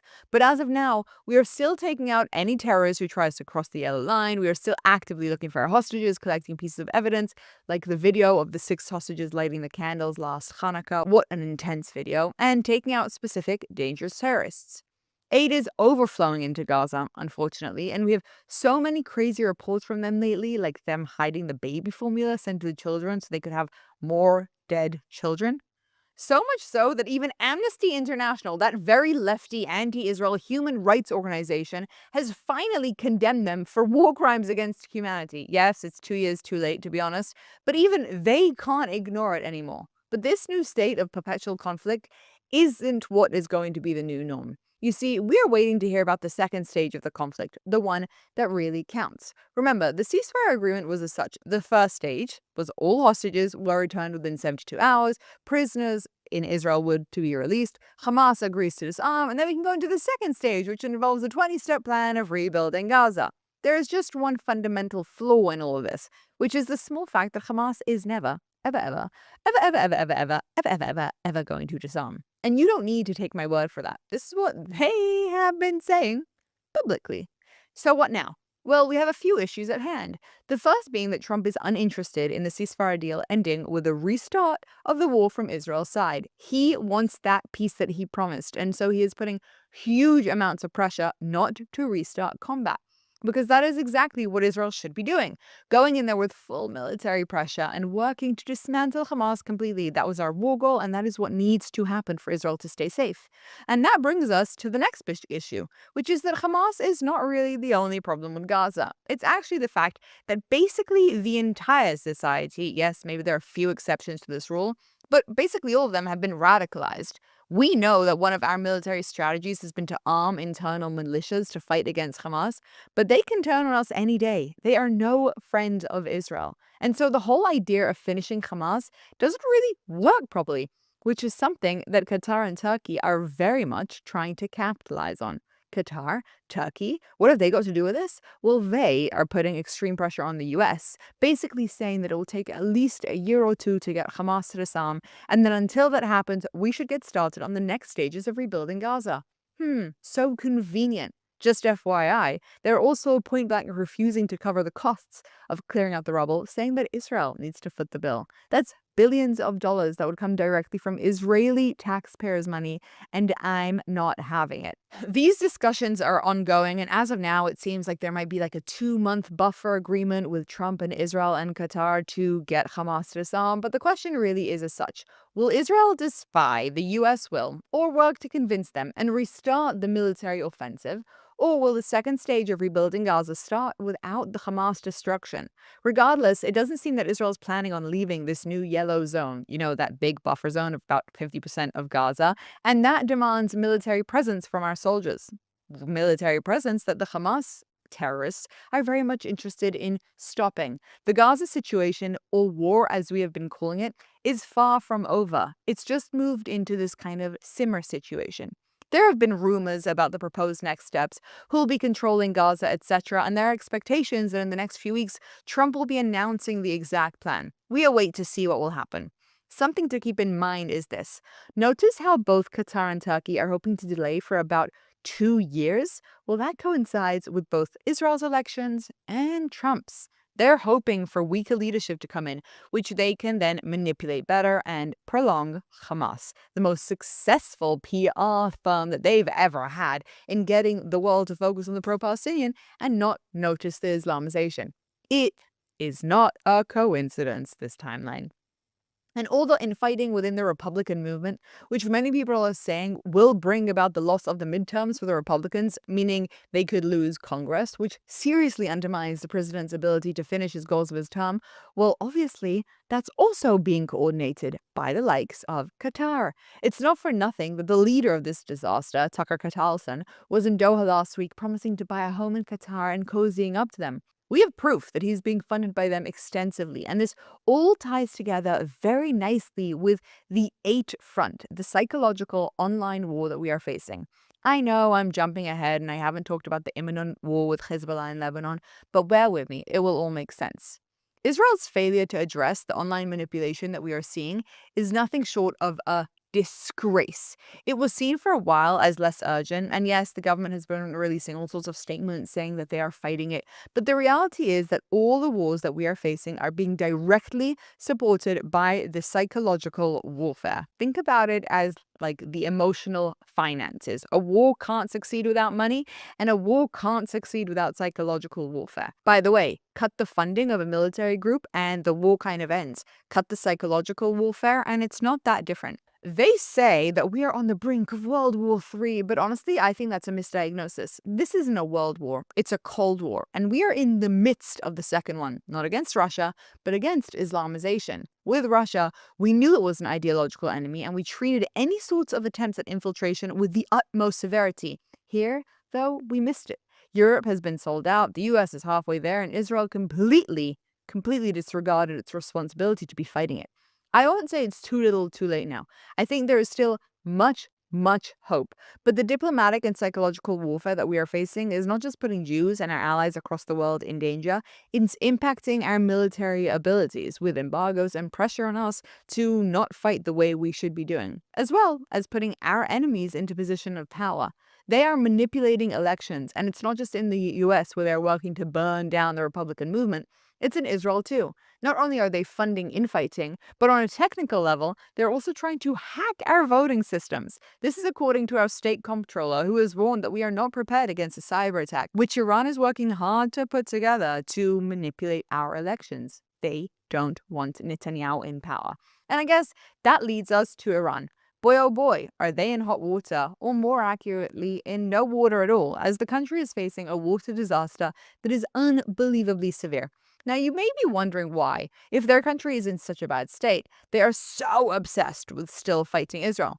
Just this week, it was reported that the US seized an arms cargo ship from China that was on its way to Iran with parts to help them rebuild their firing abilities. And Trump has threatened their nuclear abilities once again, stating they can try, but it's going to take them a long time to come back. And if they do want to come back, and they want to come back without a deal, then we're going to obliterate that one too. I mean, I guess that's pretty self-explanatory. This statement, by the way, was due to satellite images that were discovered by them starting cleanup operations at their new headquarters for weaponizing their nuclear program. All of this is to say that they are not planning on stopping their attacks anytime soon. It's clear to anyone in military intelligence that the war with Iran isn't over, not with its proxies that are still trying to rebuild across Iraq, Yemen, and Lebanon, but also with them directly. They have ballistic missile abilities that are very much still in use, and that is because of, once again, in my opinion, Trump's mistaken doctrine, in which he got us to stop our attacks on Iran during the 12-day war way too early. We could have wiped out most of their ballistic abilities, but he stopped us. Iran 2.0, unfortunately, because of this, is going to happen. Will it be started by us or by them? And when will it be? Time will tell. But we need to understand why Iran is still so obsessed with us. And when I say Iran, obviously, I hope by now we know that I mean the Islamic Republic, which is in control of Iran. We need to go back to the religious war that we had discussed. Islam is divided into two main categories. There are the Sunnis and the Shiites, and without getting into the details, these two are in fights for the glory of Islam one day.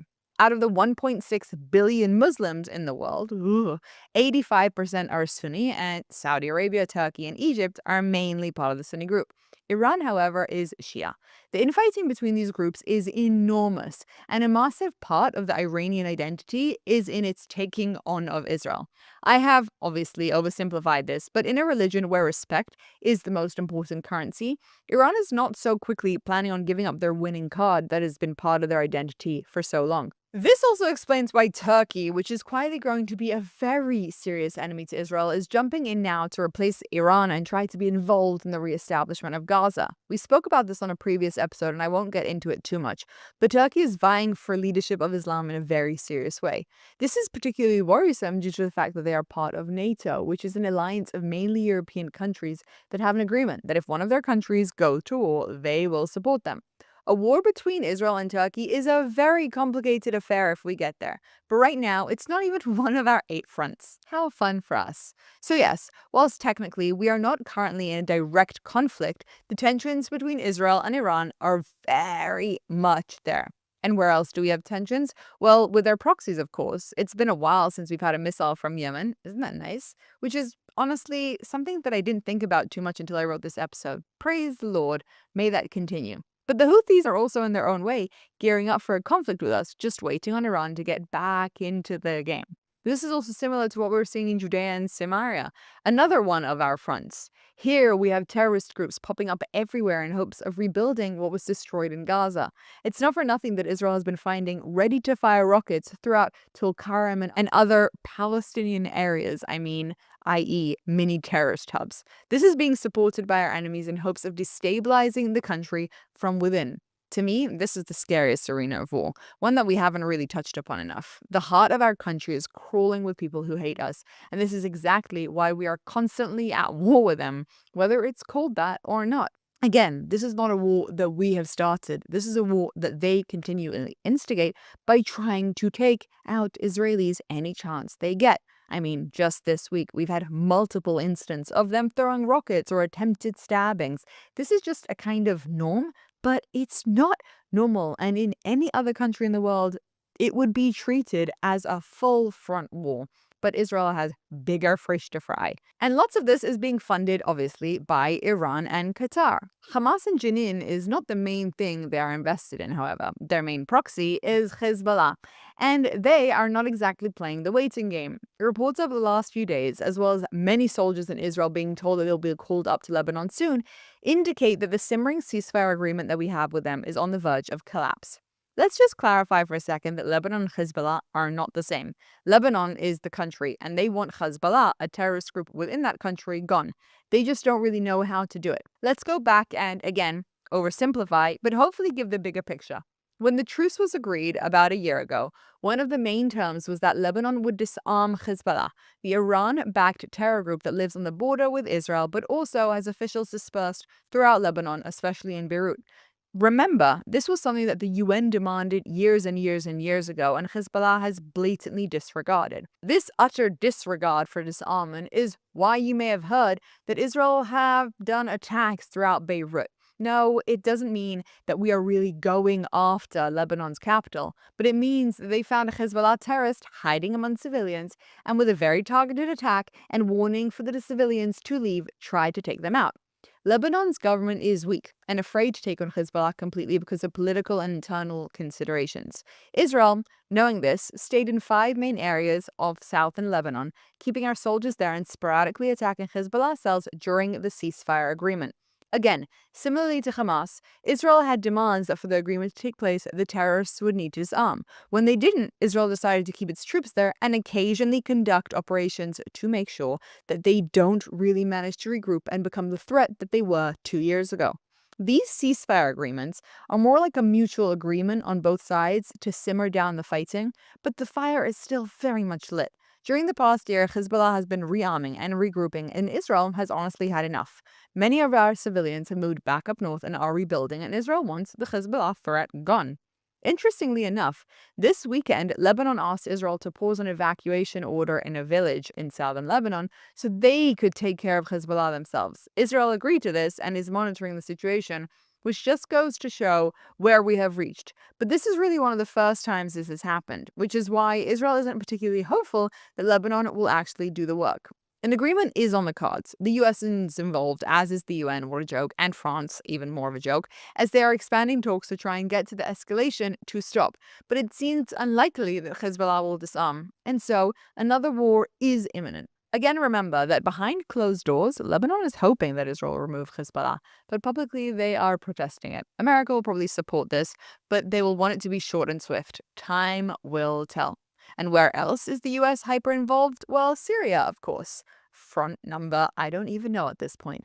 During the war, we know that Israel took back parts of the Hermon, the mountain bordering Syria, to keep a buffer zone after the Assad regime fell. Why? Well, because this new ex-Al-Qaeda leader, al-Julani, who up until a few years ago had a $10 million bounty on his head from the United States, and who last month, now dressed in a suit, appeared in the White House, Israel wasn't exactly convinced of the act and decided that it's probably a good idea to create a safety buffer zone in case of potential escalations.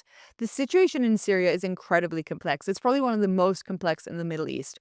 But US mediation is working to create some sort of formal security arrangement between Israel and Syria. It's quiet, but it is happening. With Trump buddying up to al-Julani in hopes of keeping him in his pockets, all he really needs is for his other ally, Israel, to fight with Julani. And so I'm not yet convinced that this will pan out the way the US is hoping, but time will tell. We do know, however, that Iran and its proxies within Syria are trying hard to derail any such agreement. Just this week, 2 US soldiers and 1 US civilian were killed in Syria by the Islamic State. Why? Well, Israel normalizing with Arab states gives us too much legitimacy, something that they have been working against for years, and they don't like the United States, our ally. Trump has vowed retaliation, and we shall see. Is this going to make the relations with America and Syria more rocky, or is it only going to strengthen the conviction that we have to figure out how to strengthen their leadership and create an allyship with Israel? Again, I think this comes back to a mistake in Trump's way of dealing with this. The super complicated landscape of Syria cannot be simplified through an agreement brokered by the US. There are crazy internal dynamics and hopes of undermining the leadership that make simplifying peace almost impossible. This is how the jihadists work, by the way. It's clear to many Arab states that peace with Israel is smart at this point, and maybe even beneficial. But to those with religious goals, it's the thing that they hate most. This is in part why we know Hamas launched an attack on Israel just as we were getting close to a deal with Saudi Arabia. Just FYI, a deal that is still definitely on the cards. Just FYI, did you know that Israel and Saudi Arabia have secretly built an amazing undersea power pipeline, even though we haven't yet normalized relations? It's called Blue Ramen, and it's owned by Google, and it connects us to Saudi Arabia. Why?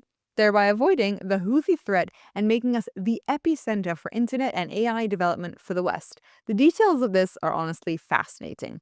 The internet of the world used to depend on going through Egypt, the pipeline that connects Asia and Europe, which we can't really depend on anymore. Now there's a pipeline from Saudi Arabia to Jordan called Raman, and from Israel to Europe called Blue, that connects in Israel through Eilat. Saudi Arabia agreed to this because they need the money and security that comes with this shorter line. It started in 2019, and in 2024, with the Houthis firing and destabilizing the region, the Saudis agreed to complete the project in secret. Israel is now going to be the epicenter for AI development for the world. Just think about the intelligence we now have with the data centers being here and how much countries around the world will be obliged to have good relations with us. But that's a side story, which leads us to the point of this episode. We started with wondering if Israel's at war still, and I throw this question back to you guys. Is Israel still at war? I mean, I think the answer is simple.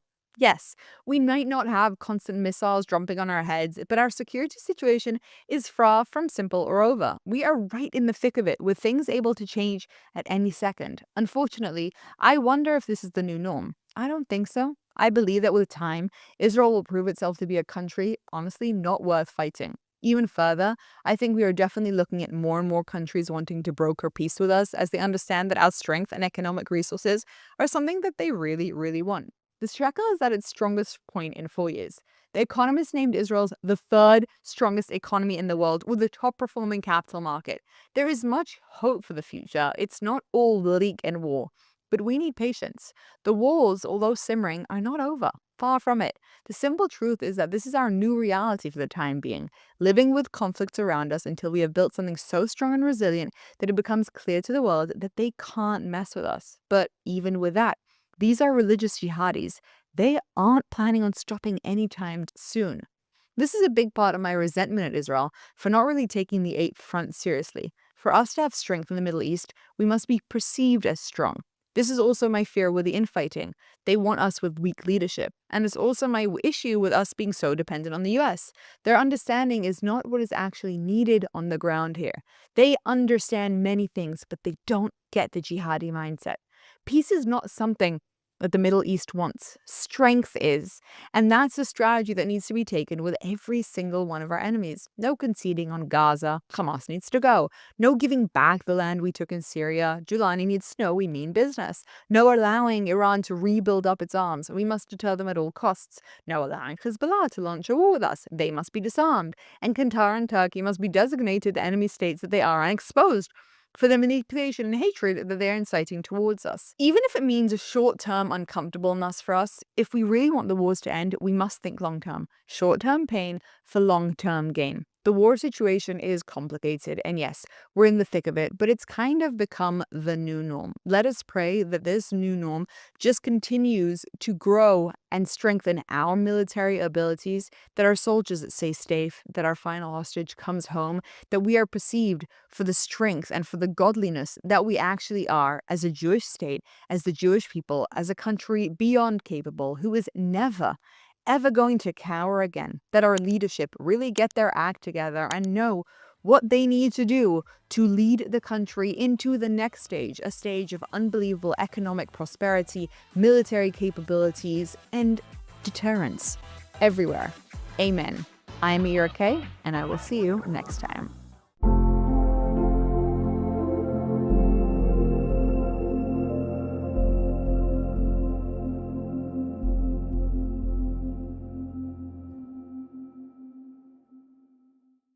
And as Hanukkah shines a light on Jewish sovereignty and resilience, Regavim is warning of a quieter battle unfolding across Israel's heartland.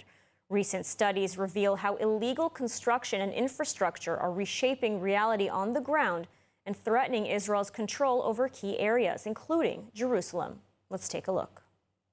Regavim calls it a silent takeover, not marked by dramatic confrontations, but by steady, illegal construction that is changing facts on the ground and weakening Israel's sovereignty. The organization applies its methods across Israel and has helped shape national policy in the Negev and the Galilee. But as Hanukkah shines a light on the roots of Jewish sovereignty, this report focuses on the biblical heartland, Jerusalem, Judea, and Samaria, the places most closely tied to the Hashmonaim struggle. For example, a Regavim study presented last month to the Knesset Interior and Environment Committee focused on Jerusalem and revealed a striking imbalance. Since 1999, more than 2,500 illegal structures have been built in open areas of eastern Jerusalem, compared to just 68 in the west. In total, the city has lost more than 3,500 dunams of open land, designated initially as green spaces and future development reserves. The data is based on GIS mapping, aerial imagery, and extensive fieldwork. According to the study, nearly all illegal construction in open areas occurs in eastern Jerusalem, yet enforcement remains uneven. Moreover, years of neglect have allowed illegal building to spread unchecked, damaging natural landscapes, heritage sites, and creating serious urban blight and security threats. The study also challenges the claim that illegal construction is driven by overcrowding. Regavim found that several neighborhoods with high rates of illicit building have some of the lowest population densities in the world. Regavim says illegal construction is a national challenge and is warned that it is being used as a political tool to alter Israel's character and control over land. The Jerusalem findings fit into a much broader picture. For example, for more than a decade, Regavim has documented a coordinated Palestinian Authority effort to seize control of Area C through illegal construction, agriculture, and infrastructure. Despite the fact that international law recognizes Israel's full jurisdiction in Area C, international actors have spent hundreds of millions of dollars and euros to support this illegal activity. Central to the Palestinian Authority's strategy of quiet annexation is a vast network of unauthorized roads. Regavim's research shows that illegal road construction in Area C has nearly doubled over the past 15 years, enabling further land grabs and posing serious security risks. Regavim says the consequences are clear. Each illegal road and structure erodes Israeli sovereignty and narrows the window for effective action. This Hanukkah, the lesson is the same as it was 2,000 years ago. Sovereignty is not preserved by words alone. It must be defended on the ground, in real time, and before it's lost. Now, before we continue, a quick word about how you can support independent journalism at ILTV. We're committed to bringing you original reporting and stories from Israel that often do not make it into the global spotlight. If you value diverse perspectives and reliable coverage, you can now subscribe through our app to help ILTV News grow. Just scan the QR code on your screen to help us expand our reporting. Continue delivering the kind of journalism that informs, challenges, and connects. Your subscription helps us do more than report the news. It helps us ensure that stories from the region are told with depth, integrity, and clarity. With your support, we can continue building a space for journalism that informs, connects, and inspires.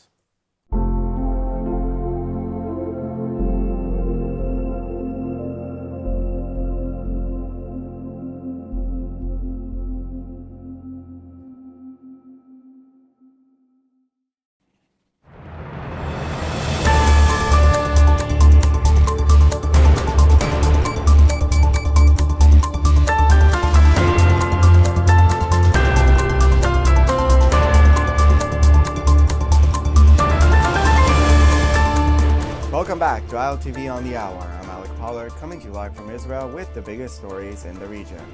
IDF Chief of Staff Eyal Zamir warned Sunday that the army will strike Israel's enemy wherever required on near and distant fronts alike, adding that at the center of the longest and most complex war in Israel's history stands the campaign against Iran.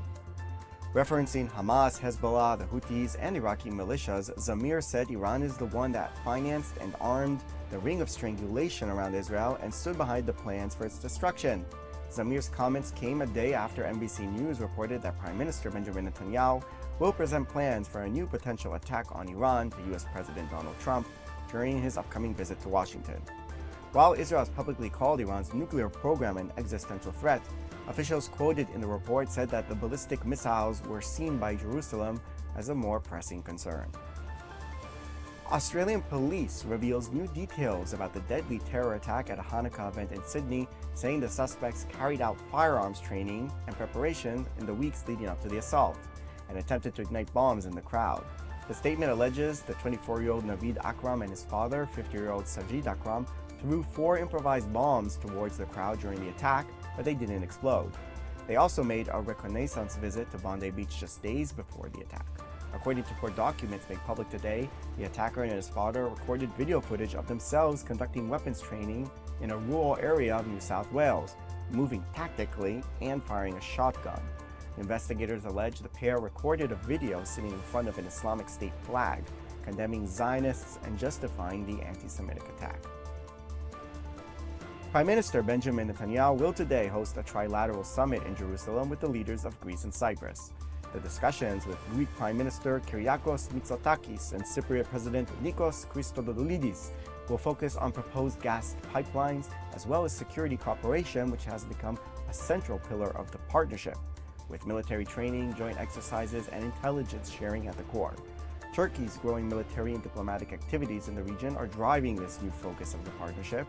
Recent reports suggest discussions over a trilateral rapid response force, though officials deny any formal alliance. The Israeli government decided unanimously today to shut down the IDF Army radio until March 2026, placing the future of the channel, in operation since 1950, in serious doubt.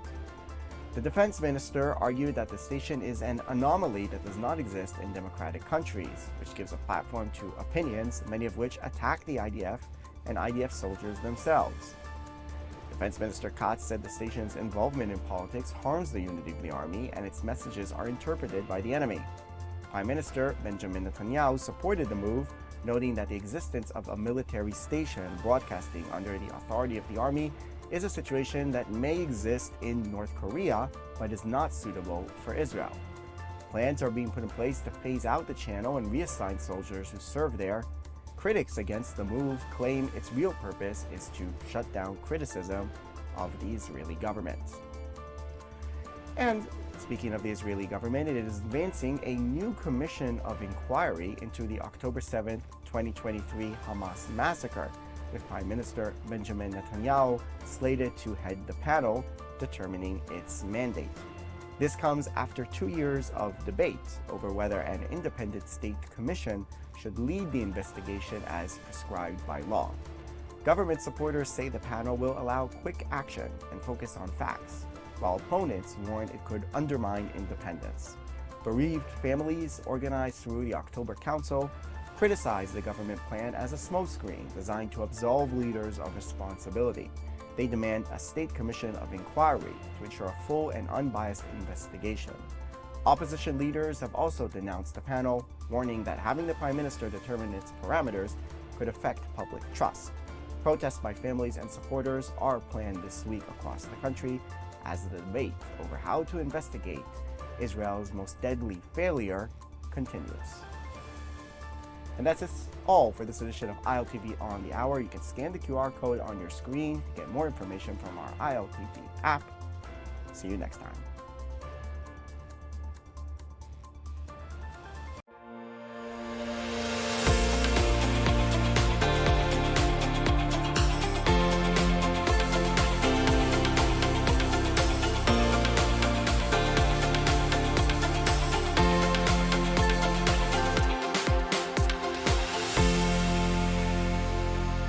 In just 24 hours, we have seen back-to-back attacks against Jewish people around the world. This is what happens when anti-Semitism has become normalized, excused, and even cheered on. This is what a global intifada looks like. Once they're done with the Jews, they will come for everyone else. Hi everyone, welcome to another episode of Off the Record. This week, we unfortunately have very tragic and heavy news to cover, although it's been feeling like we've had to do that for over 2 years now.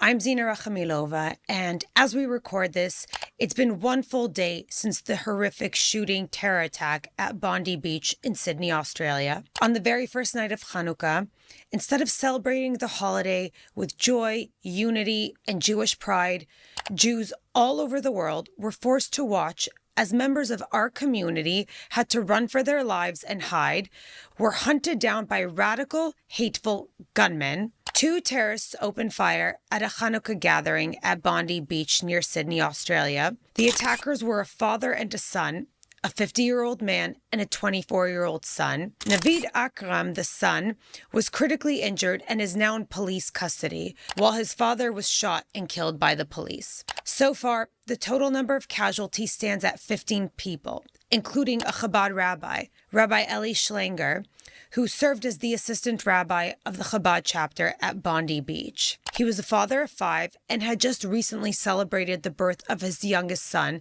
who was only 2 months old. Rabbi Schlanger had actually written a letter to the Australian Prime Minister Anthony Albanese following Australia's recognition of a Palestinian state.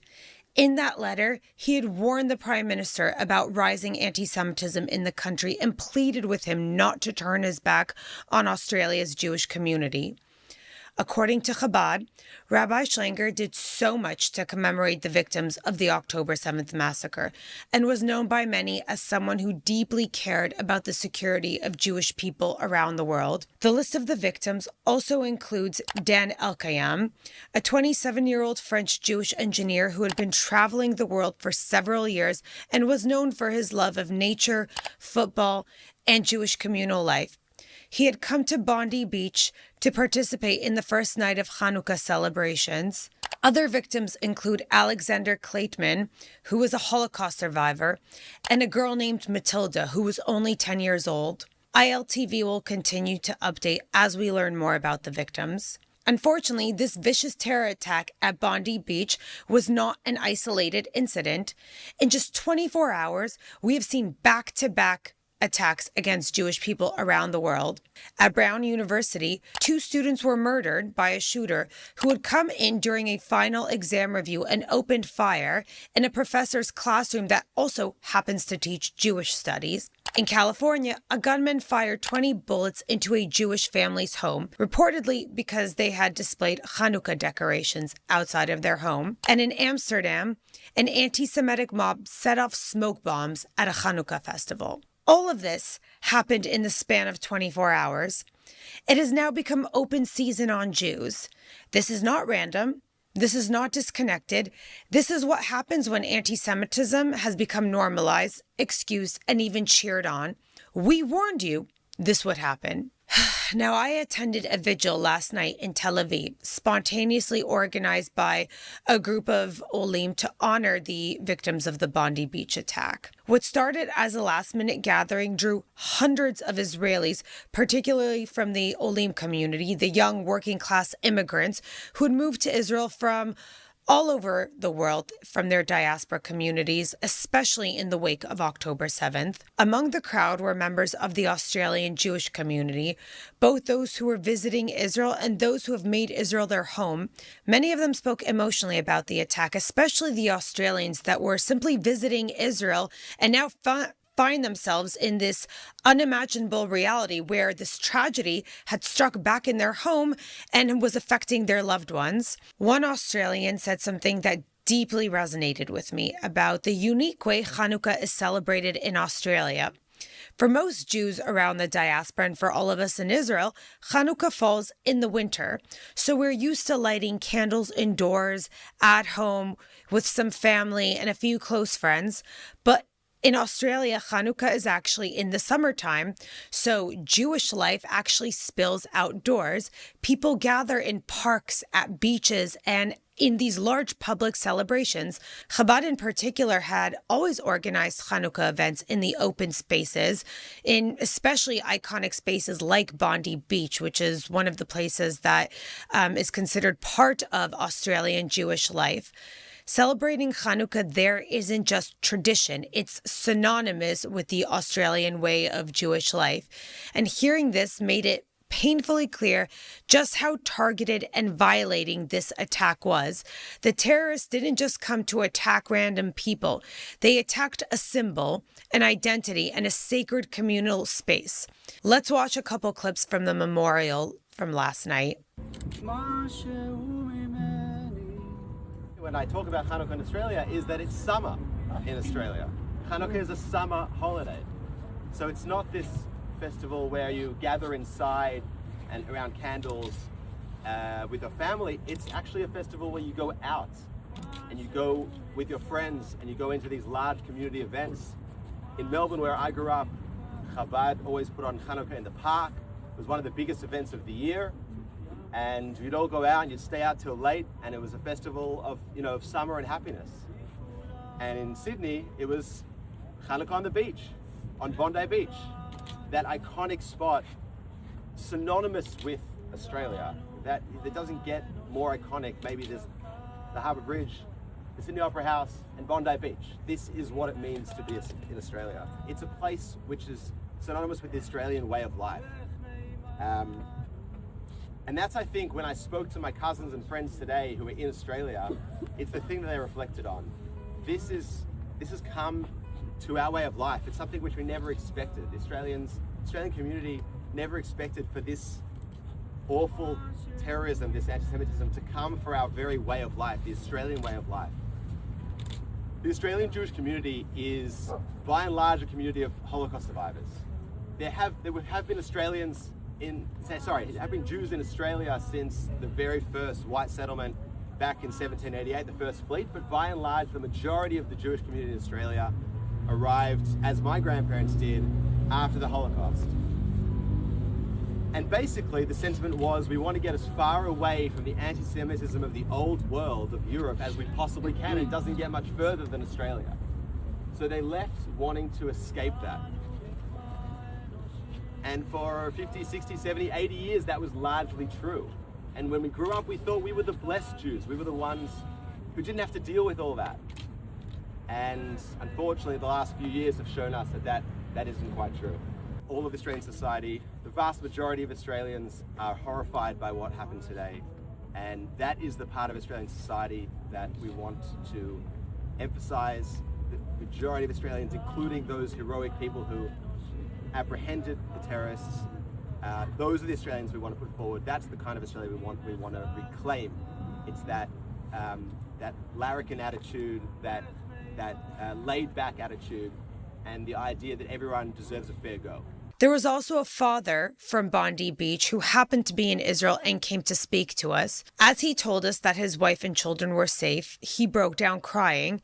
He was overwhelmed by the vigil itself and by seeing all of these Jewish Olim, immigrants from all over the world, all standing together in solidarity with his community. And that's what struck me the most, is that as they were painfully processing everything, all these Australian Jews were saying, thank God for the state of Israel. Over and over, they said it.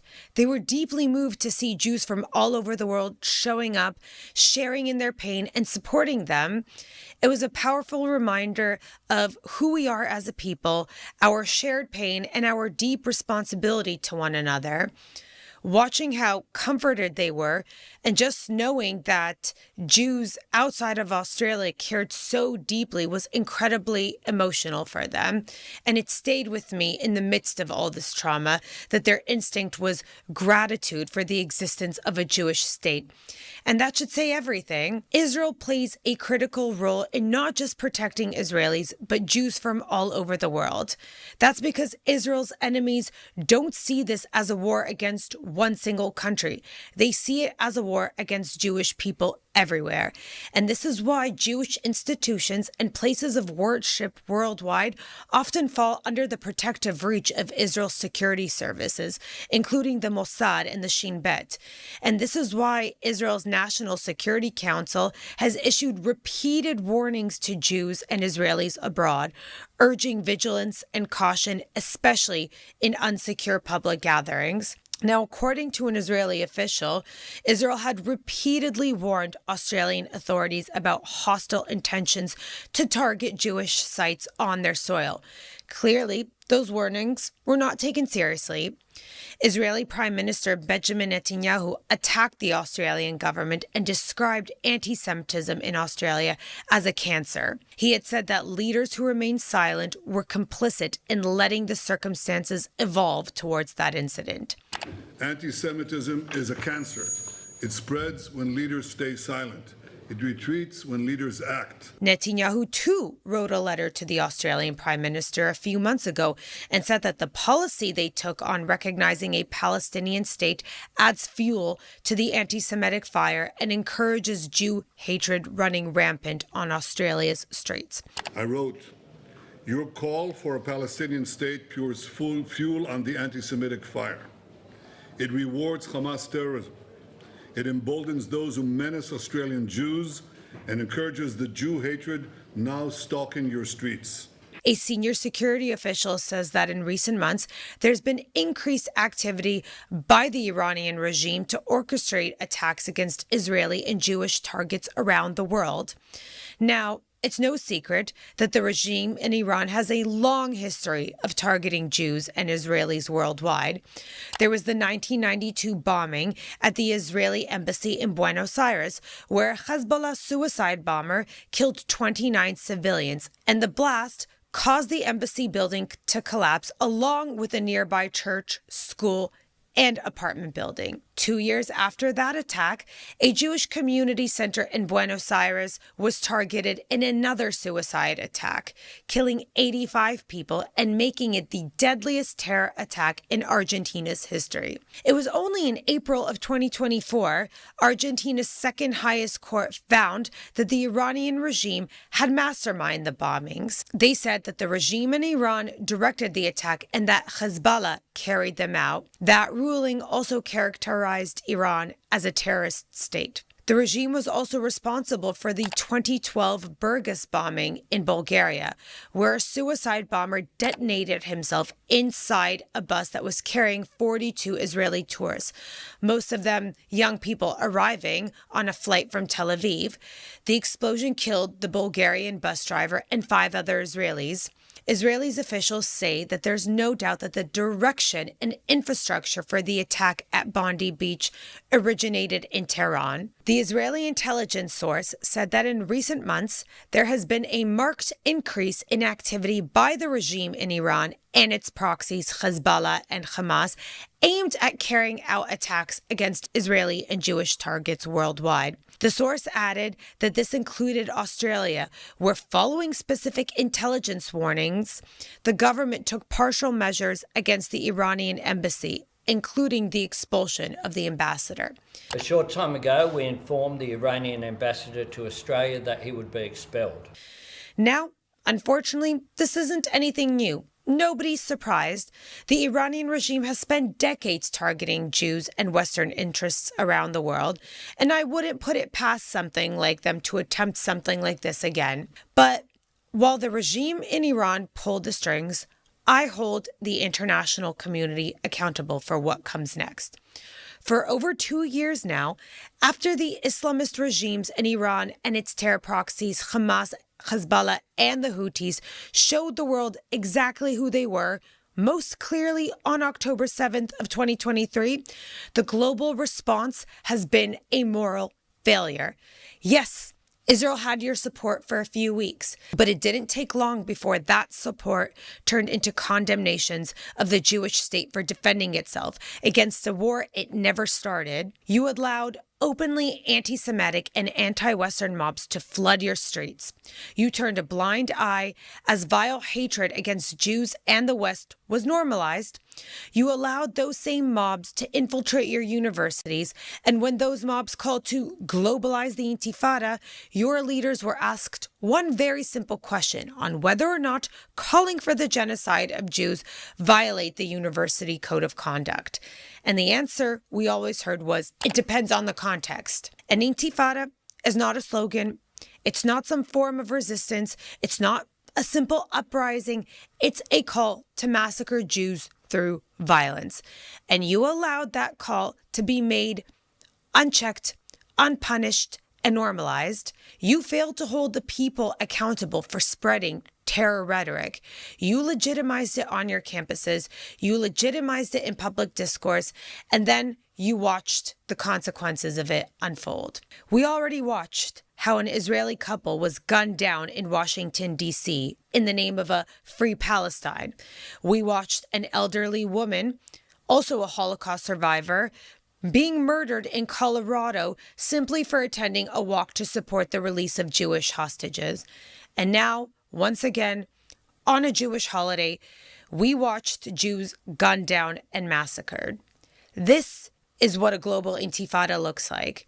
And if you don't care because the victims are Jews, then pay attention because it never stops with us. Once they're done with the Jews, they will come for everyone else. So I hold you accountable.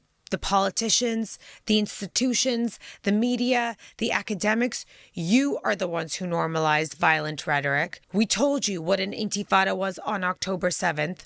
Hamas showed you who they were, They filmed it, they broadcasted it, and they used their own civilians as human shields. They looted aid, they hid the food, they manufactured starvation, and you still chose appeasement. Because of your cowardice, because of your refusal to confront radical Islamism, people are dead. Unfortunately, this will not be the last attack like these that we see against Jews. But throughout history, throughout the pogroms, massacres, and expulsions, there's one crucial difference today.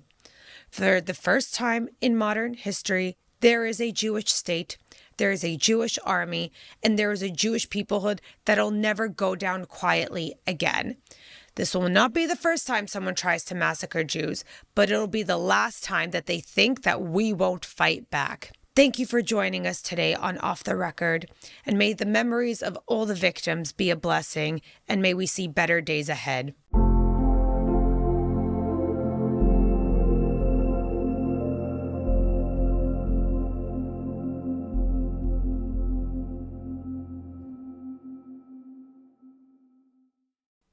Israel has approved a new plan to bring the remaining members of India's Bnei Menashe community to Israel by 2030.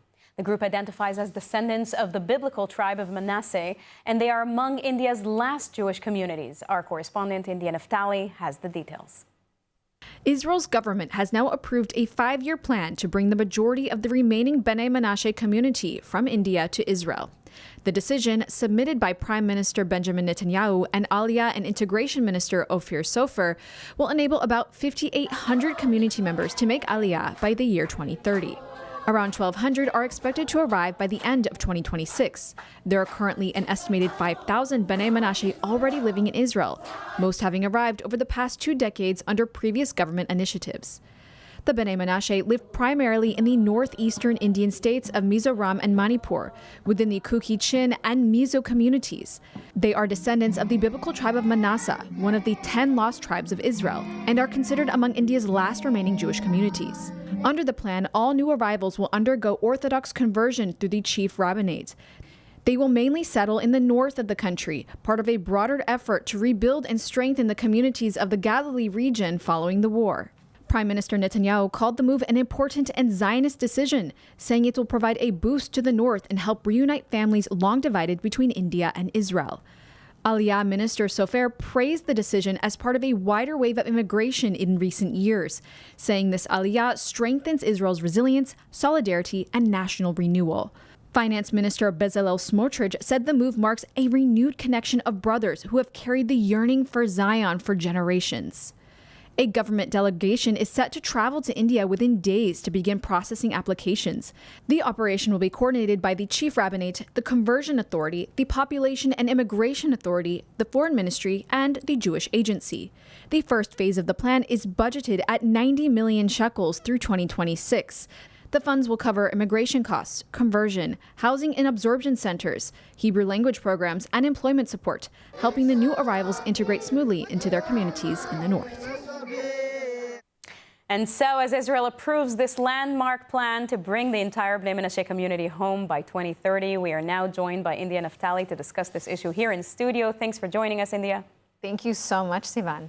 So let's, to begin, understand, for viewers less familiar with this whole, with this community, who are the Bnei Menashe? What is their story? So the Bnei Menashe are a Jewish community located in northeast India.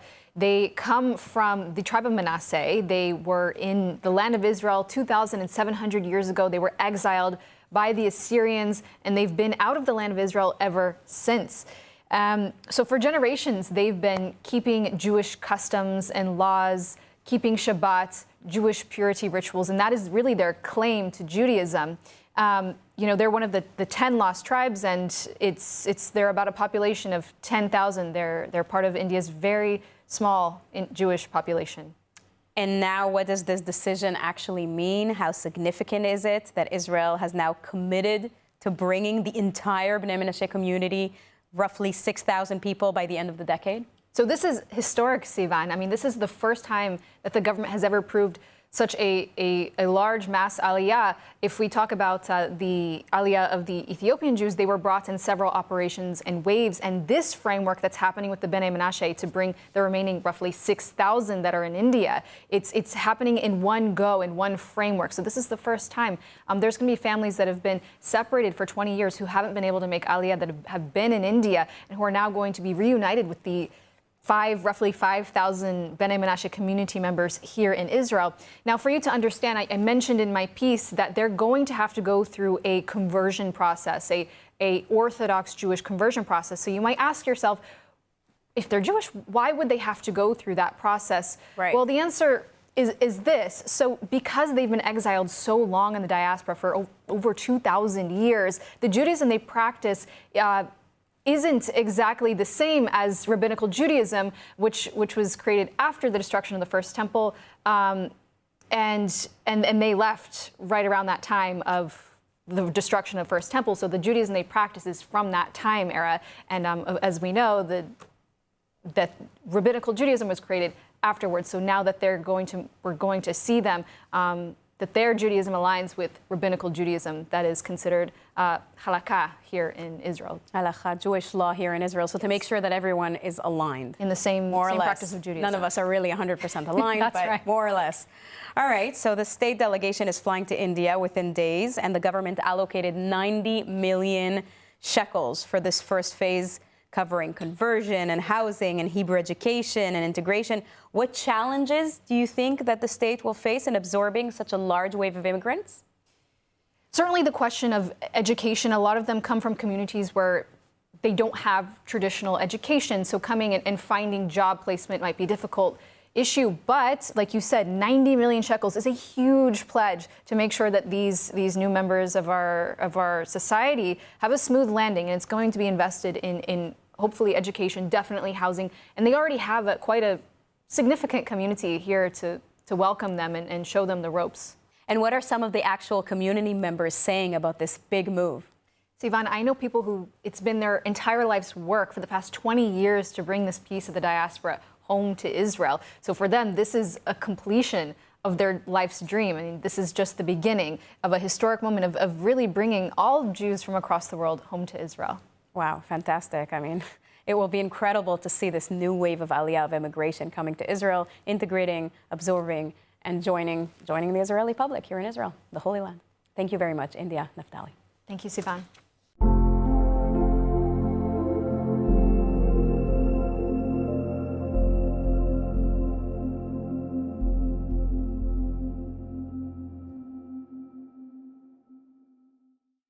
You recently posted a reel on social media that went viral, where you said that you would not match a woman who's 4'11" with a man who's 6'3".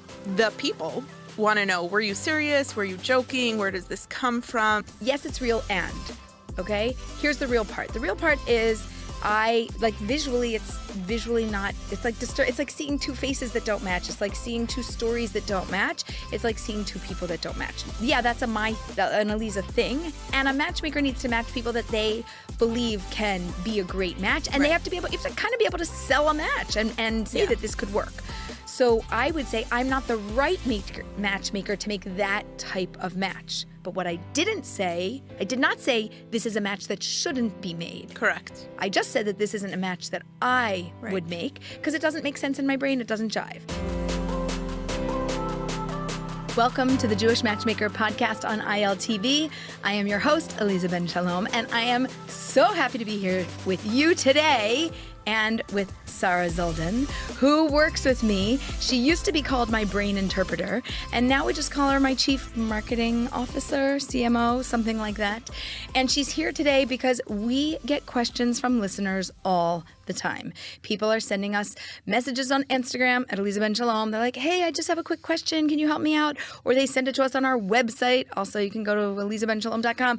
And we're bursting with questions, emails, you name it, text messages. If you have my number, don't text me. Anyway, we get so many questions and people really want answers. So I want to dig in to these questions, and Sarah's here to throw the questions out there. And then if I forget to say anything, she knows the other half of my brain. So she's just going to chime in and say it. This is true. Sarah, welcome. Thank you. Okay. Let's go. Let's go. Let's do The it. first question I have comes from Vivian in response to a recent reel about mystery in your history. But before I get to the question, I want you to tell me a little bit about mystery in your history so people have context. Okay, so mystery in your history is a concept that I developed, which refers to, I think that you have in your little black book and your history, right, of your life and all of your experiences, probably your soulmate. They probably already exist there. You just don't know it. Maybe you've dated them. Maybe you're friends with them. Maybe one of your, they're a brother or a sister of a friend of somebody you know. Maybe you were in a summer camp or a youth group or something. You were connected to them somehow. I call them a mystery in your history. And I think that 35% of daters marry somebody from their own little black book and their mystery in their history rather than the future and a dating app and a matchmaker. And you don't need any of that.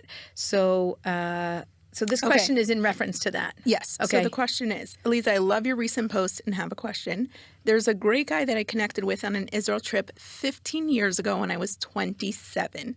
He showed interest, but I was going through a lot and just wasn't ready.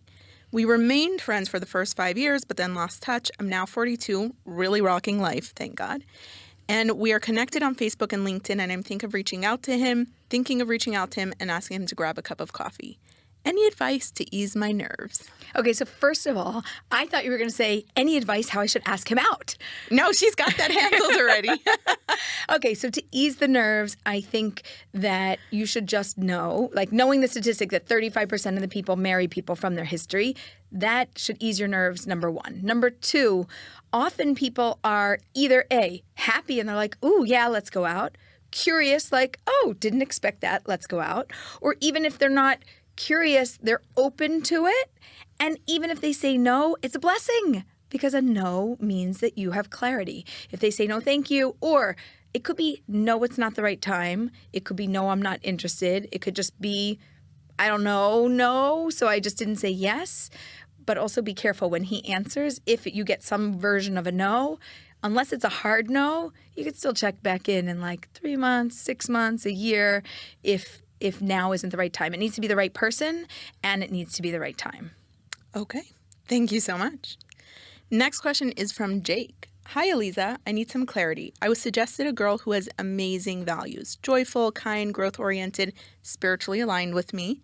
In every way, she seems exactly what I'm looking for, but physically, I feel zero attraction. Not just not my type, but real this doesn't feel right energy. So, from your experience, how important is physical attraction at the beginning stages of dating? And should I give it a chance anyway? Or is it better to just trust that strong no in this area means that this is not my match? Okay, are we assuming the no physical attraction is from a photo? Or it didn't exactly describe. How about we answer both? Okay, great. So if it's just from a photo and there were two things. It was like there's zero attraction, and then it was like, actually, I'm having a strong, what was the language?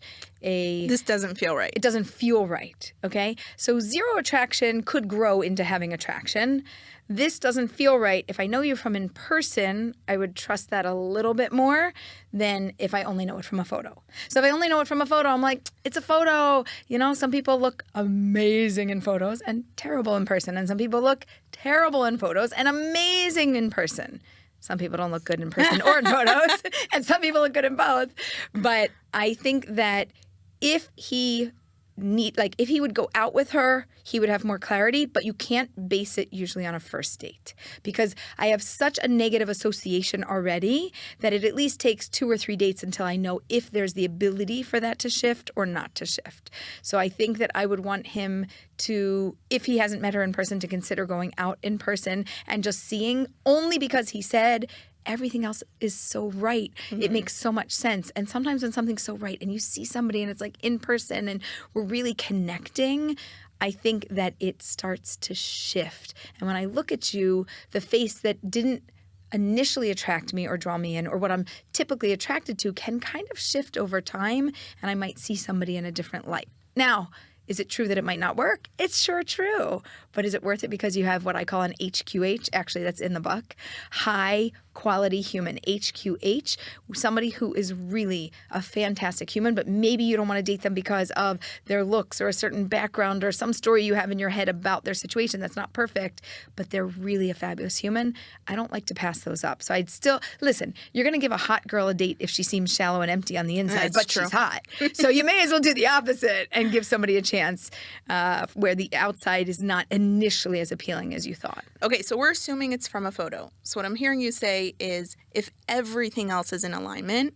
Everything, but most things. If most things are in alignment. Right, if a majority of things are there. If it's what you're looking for, but the photo doesn't appeal to you, give it a shot anyway. Yeah. Is there ever a time that you wouldn't say that? / could you tell us a little bit about IUW daters? Oh, gosh. Because I do feel like you've talked about sometimes there are people who know. They look at a picture and they know. So where does that come into play? Okay. Or should it? Yeah, okay. Man, we need our chart here. But I know.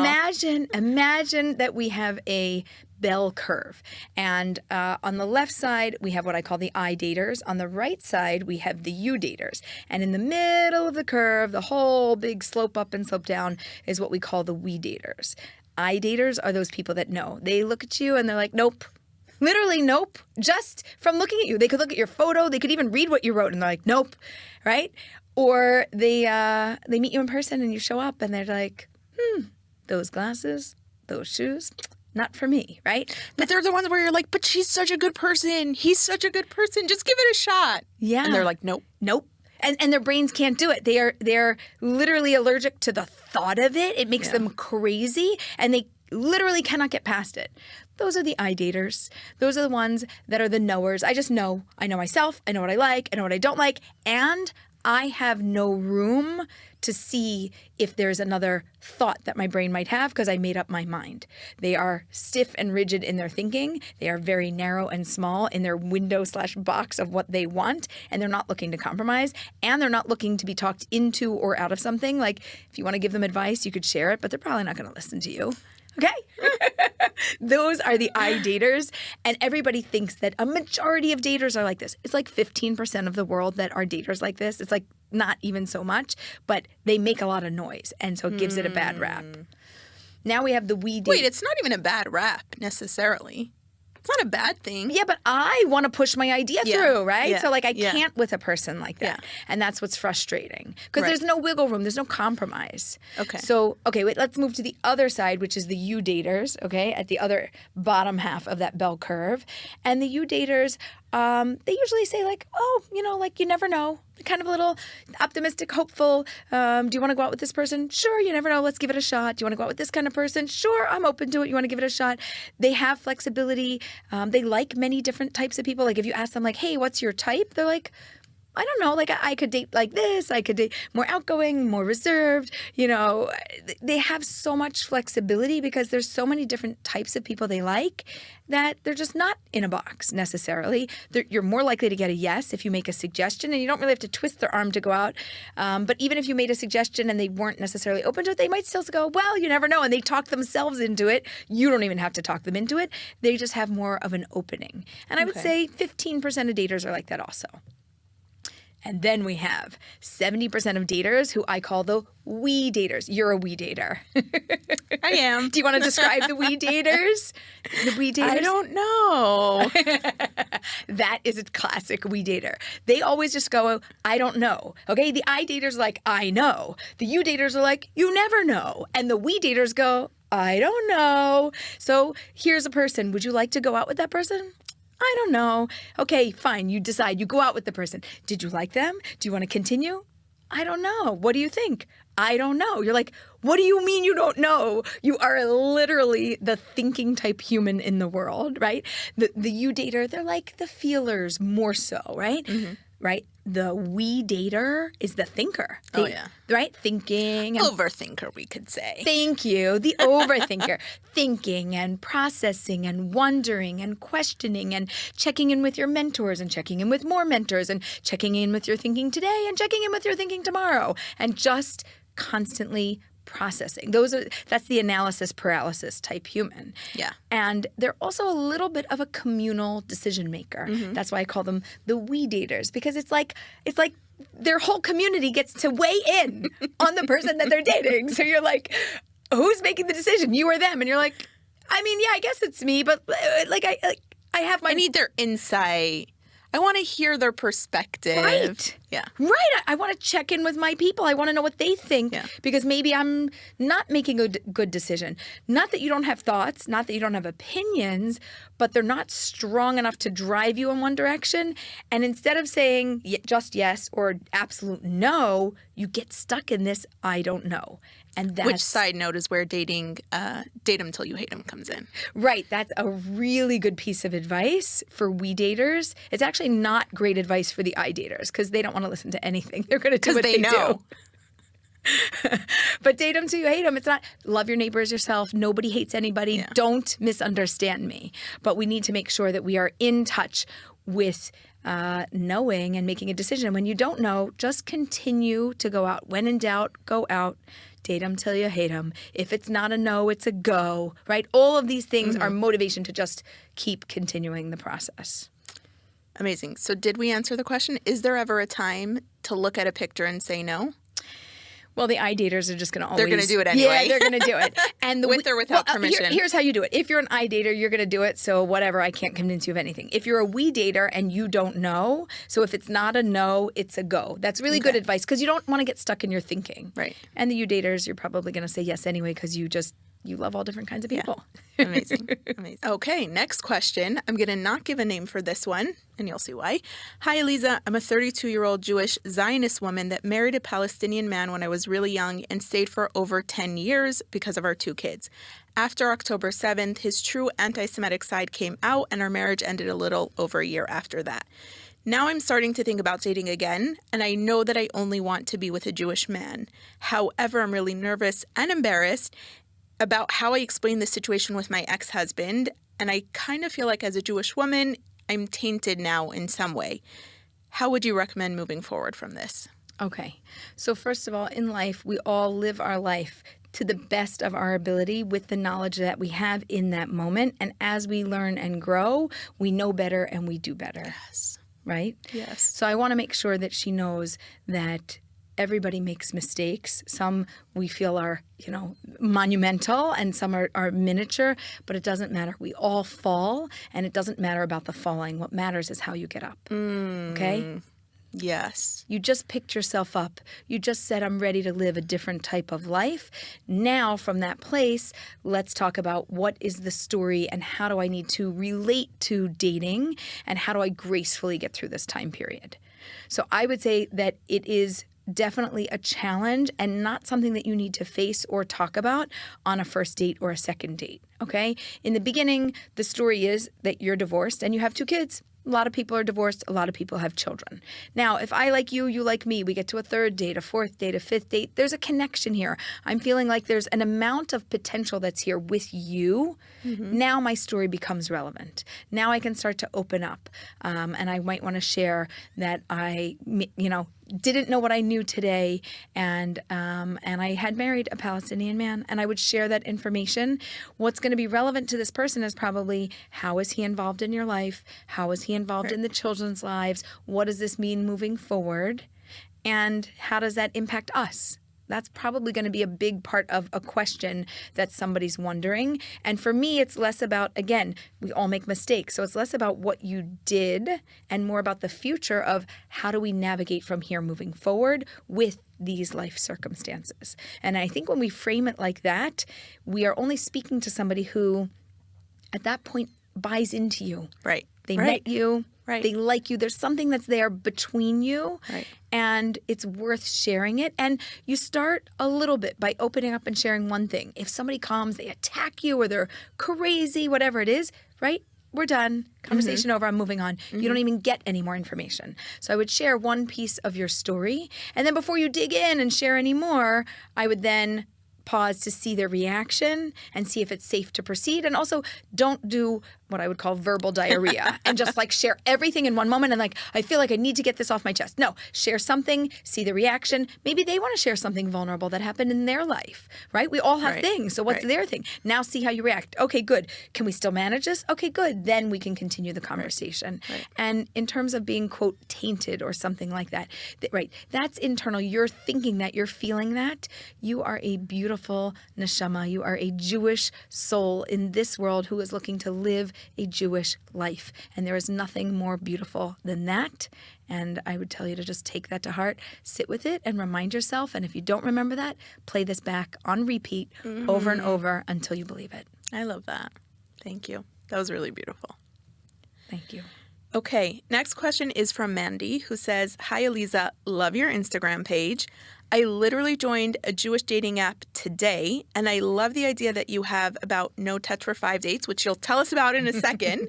Can you help me with formulating a message to the person I match with to communicate that I do not want to touch for the first 5 dates?"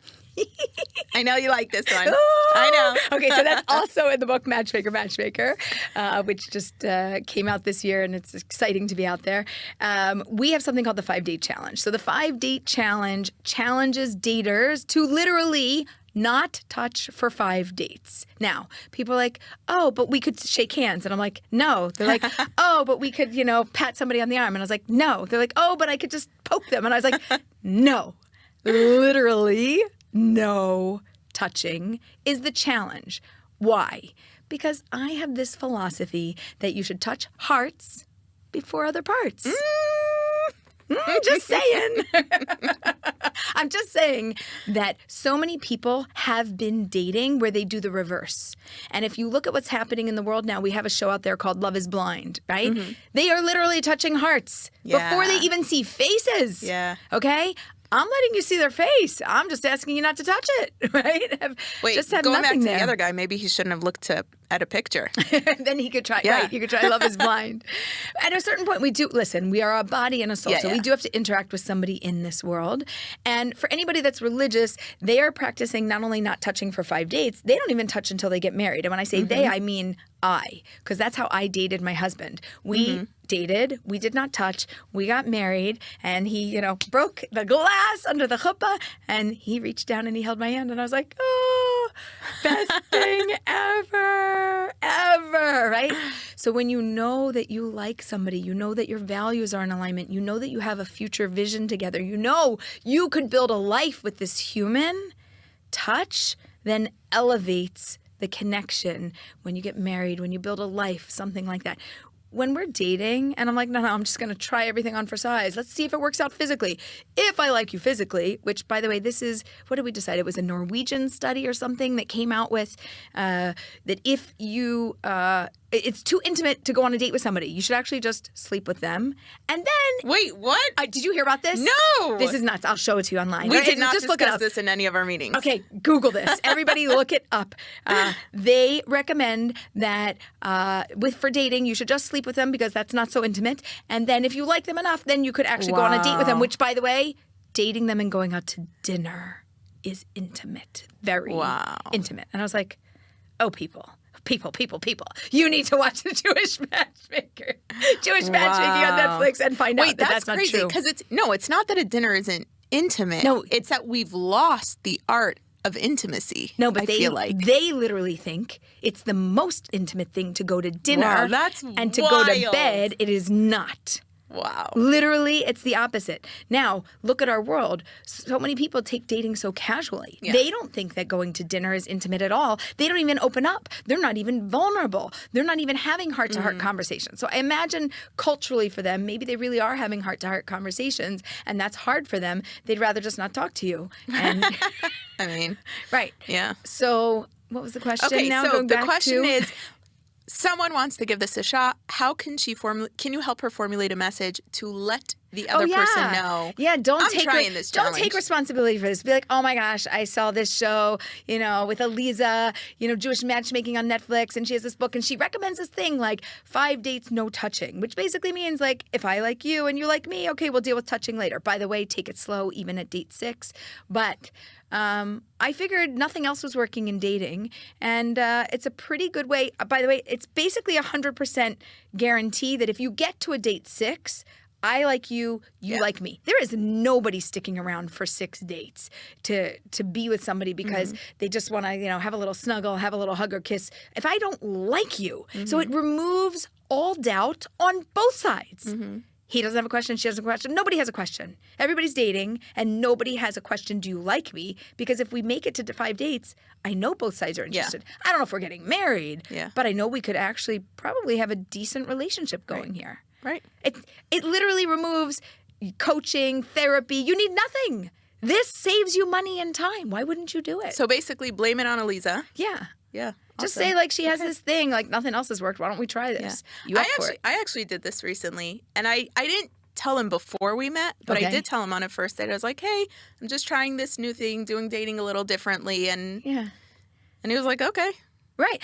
And my theory is if on either side, he or she or whoever says, I don't want to do this, not interested, I'd be like, great. Bye-bye. Right. Like, it's so clear. Thank you very much. Thank you very much. You're not for me. I'm not for you. You're probably not dating to actually find your person. Correct. So it actually rules out the wrong people and rules in the right people. It's 100%. totally a win. 100%. Okay, good. Glad we cleared that up. Okay. Next question is from Monique. Absolutely love your dating advice, Eliza. I have someone interested that is very persistent. I would like to just be friends, but they are determined to stay out of the friend zone. We go to the same church, and I would love it if we could avoid awkwardness or avoid having to avoid each other altogether.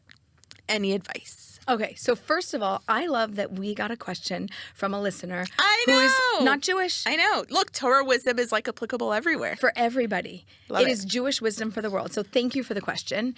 For faith-based people, I happen to think that we have so many similarities. Like nobody wants to make it awkward in person when we get together. We see each other at events regularly. Especially if you're going to church every single week. Yeah, so in her question, I'm going to tell you what I read into it and what I heard.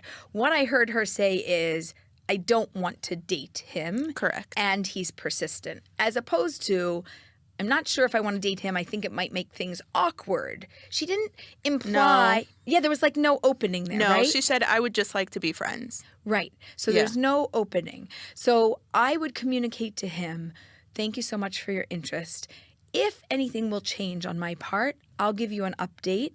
I'm only interested to be friends. It's nice to see you around. I don't call it out. You know, when you see something, say something. I don't want to make it awkward because we're in the same circles and groups. But that's not why I'm saying I don't want to date. I just don't want to date. I don't think this is the right thing for us or for me. I don't think it's the right thing. Take ownership for me. Right.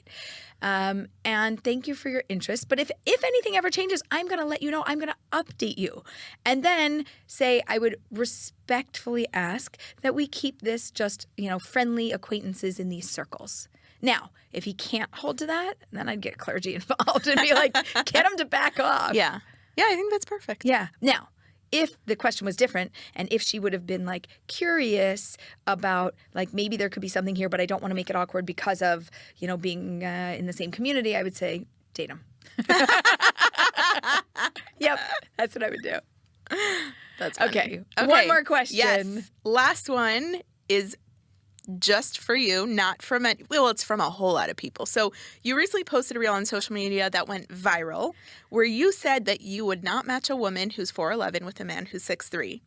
Aside from the taller women who appreciated that, most people really didn't like it. You got a lot of comments and a lot of DMs about that, ranging from people sharing their personal experiences with the drastic height gap and how important it is to have someone who can, change the light bulbs without a ladder.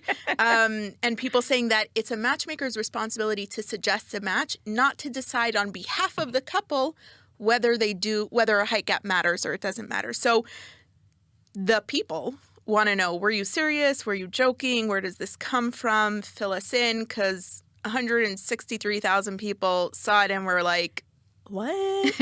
We love your advice, Eliza, but not that piece of advice. Yeah. Okay. So I do have a lot of humor and banter and play to me, so I appreciate that they're trying to figure out if this is real.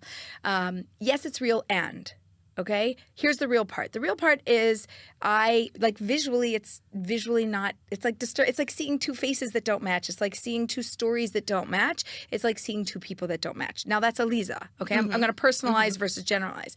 So yeah, that's an Aliza thing. And a matchmaker needs to match people that they believe can be a great match, and they have to be able. You have to kind of be able to sell a match and say that this could work.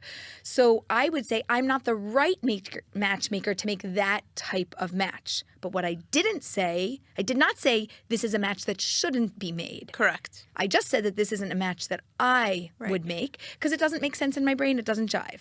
Now, I'm going to challenge our listeners because most people, the height thing, they want to fight over. Now let's talk about age. Right. What if somebody's 5 years older or 5 years younger, 10 years older, 10 years younger, 15 years older, 15 years younger? Oh, no, you could never. Okay. People start to get weirded out. They're like, that's gross. Right. That's terrible. How could you do that? Now, I have less of an issue with an age gap. My husband and I have 10 and a half years between us. I know a woman who married a man who was 7 years younger. I know another woman who married a man who was 9 years younger. And I just have a match of a wedding that I'm going to. And she is 12 or 13 years older. Wow. Than She's he is. 12. Wow. And that's the first time that I've heard that large of an age gap in that direction. I've also heard of the reverse where the man is older by 10, 15, 20. The most I've heard was 25 years older. And I think 25 years is significant. And that lady said to me, that's my husband. That's my match, right? Like, who are you to say no? Yeah. So I want to say you need to choose the right matchmaker to pitch the right match. If both sides came to me and there was a massive height difference and they're like, no, we both want this. There's so much in common. We both believe in it. Would I make it? Of course. But that would be a very rare circumstance. It's not just normal, and I'm definitely not twisting arms saying like, well, I think there's some things in alignment and there's a height difference and. Things would really have to be in alignment, and that's not in alignment. Okay.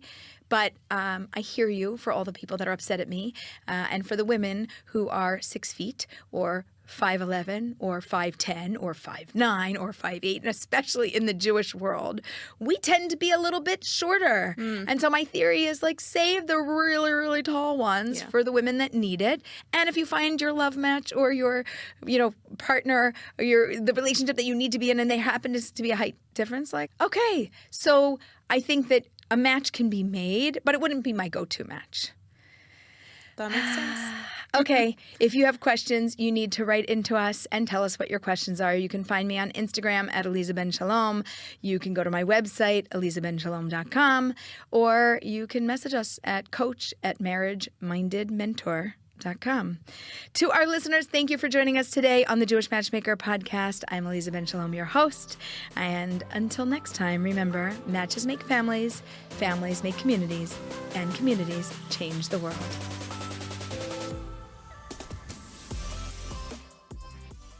$3 million Israelis are dealing with trauma since October 7th. To help Israelis heal, Hadassah is there, with the largest rehabilitation center in Jerusalem, world-renowned medical centers, and youth villages. It's said, saving a life saves the world. Imagine helping millions. This is Hadassah, a life-changing force in Israel and the world.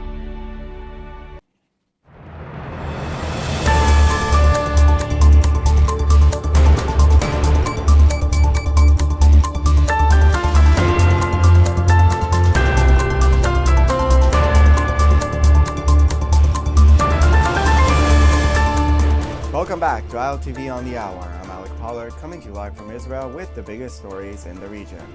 IDF Chief of Staff Eyal Zamir warned Sunday that the army will strike Israel's enemy wherever required on near and distant fronts alike, adding that at the center of the longest and most complex war in Israel's history stands the campaign against Iran. Referencing Hamas, Hezbollah, the Houthis, and Iraqi militias, Zamir said Iran is the one that financed and armed the ring of strangulation around Israel and stood behind the plans for its destruction. Zamir's comments came a day after NBC News reported that Prime Minister Benjamin Netanyahu will present plans for a new potential attack on Iran to U.S. President Donald Trump during his upcoming visit to Washington. While Israel has publicly called Iran's nuclear program an existential threat, officials quoted in the report said that the ballistic missiles were seen by Jerusalem as a more pressing concern.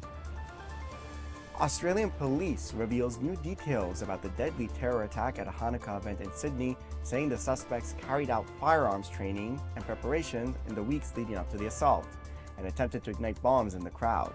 The statement alleges the 24-year-old Naveed Akram and his father, 50-year-old Sajid Akram, threw 4 improvised bombs towards the crowd during the attack, but they didn't explode. They also made a reconnaissance visit to Bondi Beach just days before the attack. According to court documents made public today, the attacker and his father recorded video footage of themselves conducting weapons training in a rural area of New South Wales, moving tactically and firing a shotgun. Investigators allege the pair recorded a video sitting in front of an Islamic State flag, condemning Zionists and justifying the anti-Semitic attack. Prime Minister Benjamin Netanyahu will today host a trilateral summit in Jerusalem with the leaders of Greece and Cyprus. The discussions with Greek Prime Minister Kyriakos Mitsotakis and Cypriot President Nikos Christodoulidis will focus on proposed gas pipelines as well as security cooperation, which has become a central pillar of the partnership, with military training, joint exercises, and intelligence sharing at the core. Turkey's growing military and diplomatic activities in the region are driving this new focus of the partnership. Recent reports suggest discussions over a trilateral rapid response force, though officials deny any formal alliance. The Israeli government decided unanimously today to shut down the IDF Army radio until March 2026, placing the future of the channel, in operation since 1950, in serious doubt.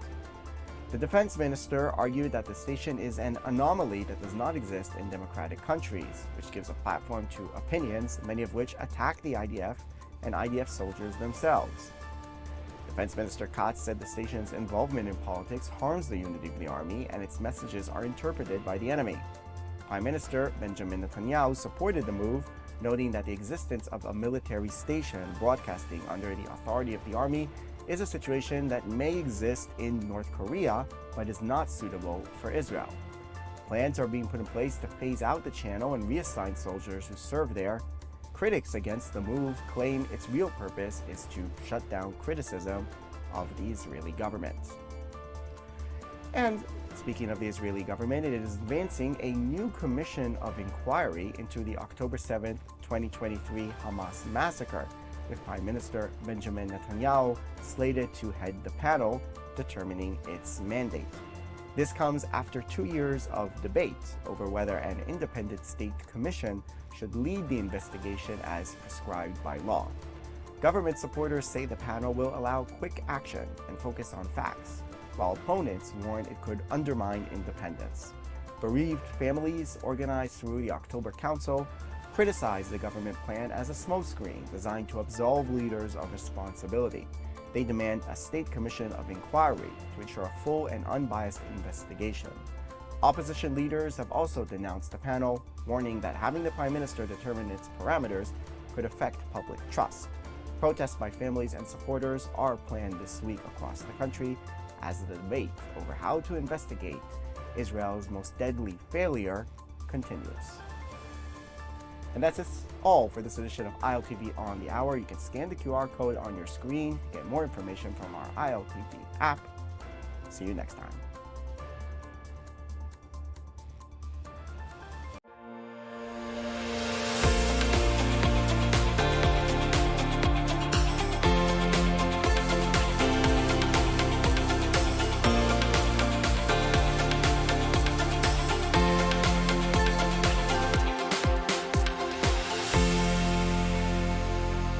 In the wake of the Bondi Beach Hanukkah massacre, Israeli Prime Minister Benjamin Netanyahu called on world leaders to combat anti-Semitism in their countries. Australian Prime Minister Anthony Albanese claimed he's been doing just that. But Jews aren't buying it. This and more on Israel Undiplomatic.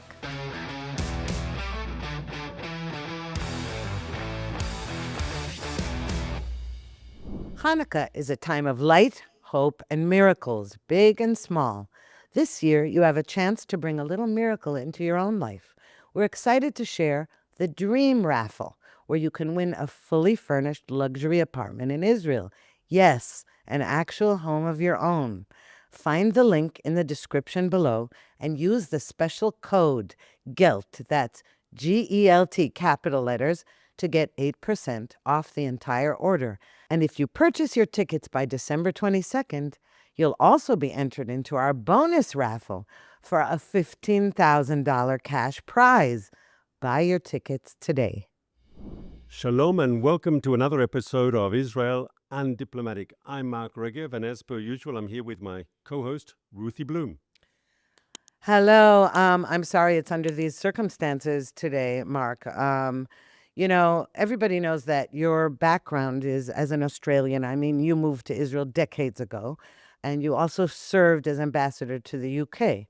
But you grew up in Australia, and you still have siblings and extended family there and friends.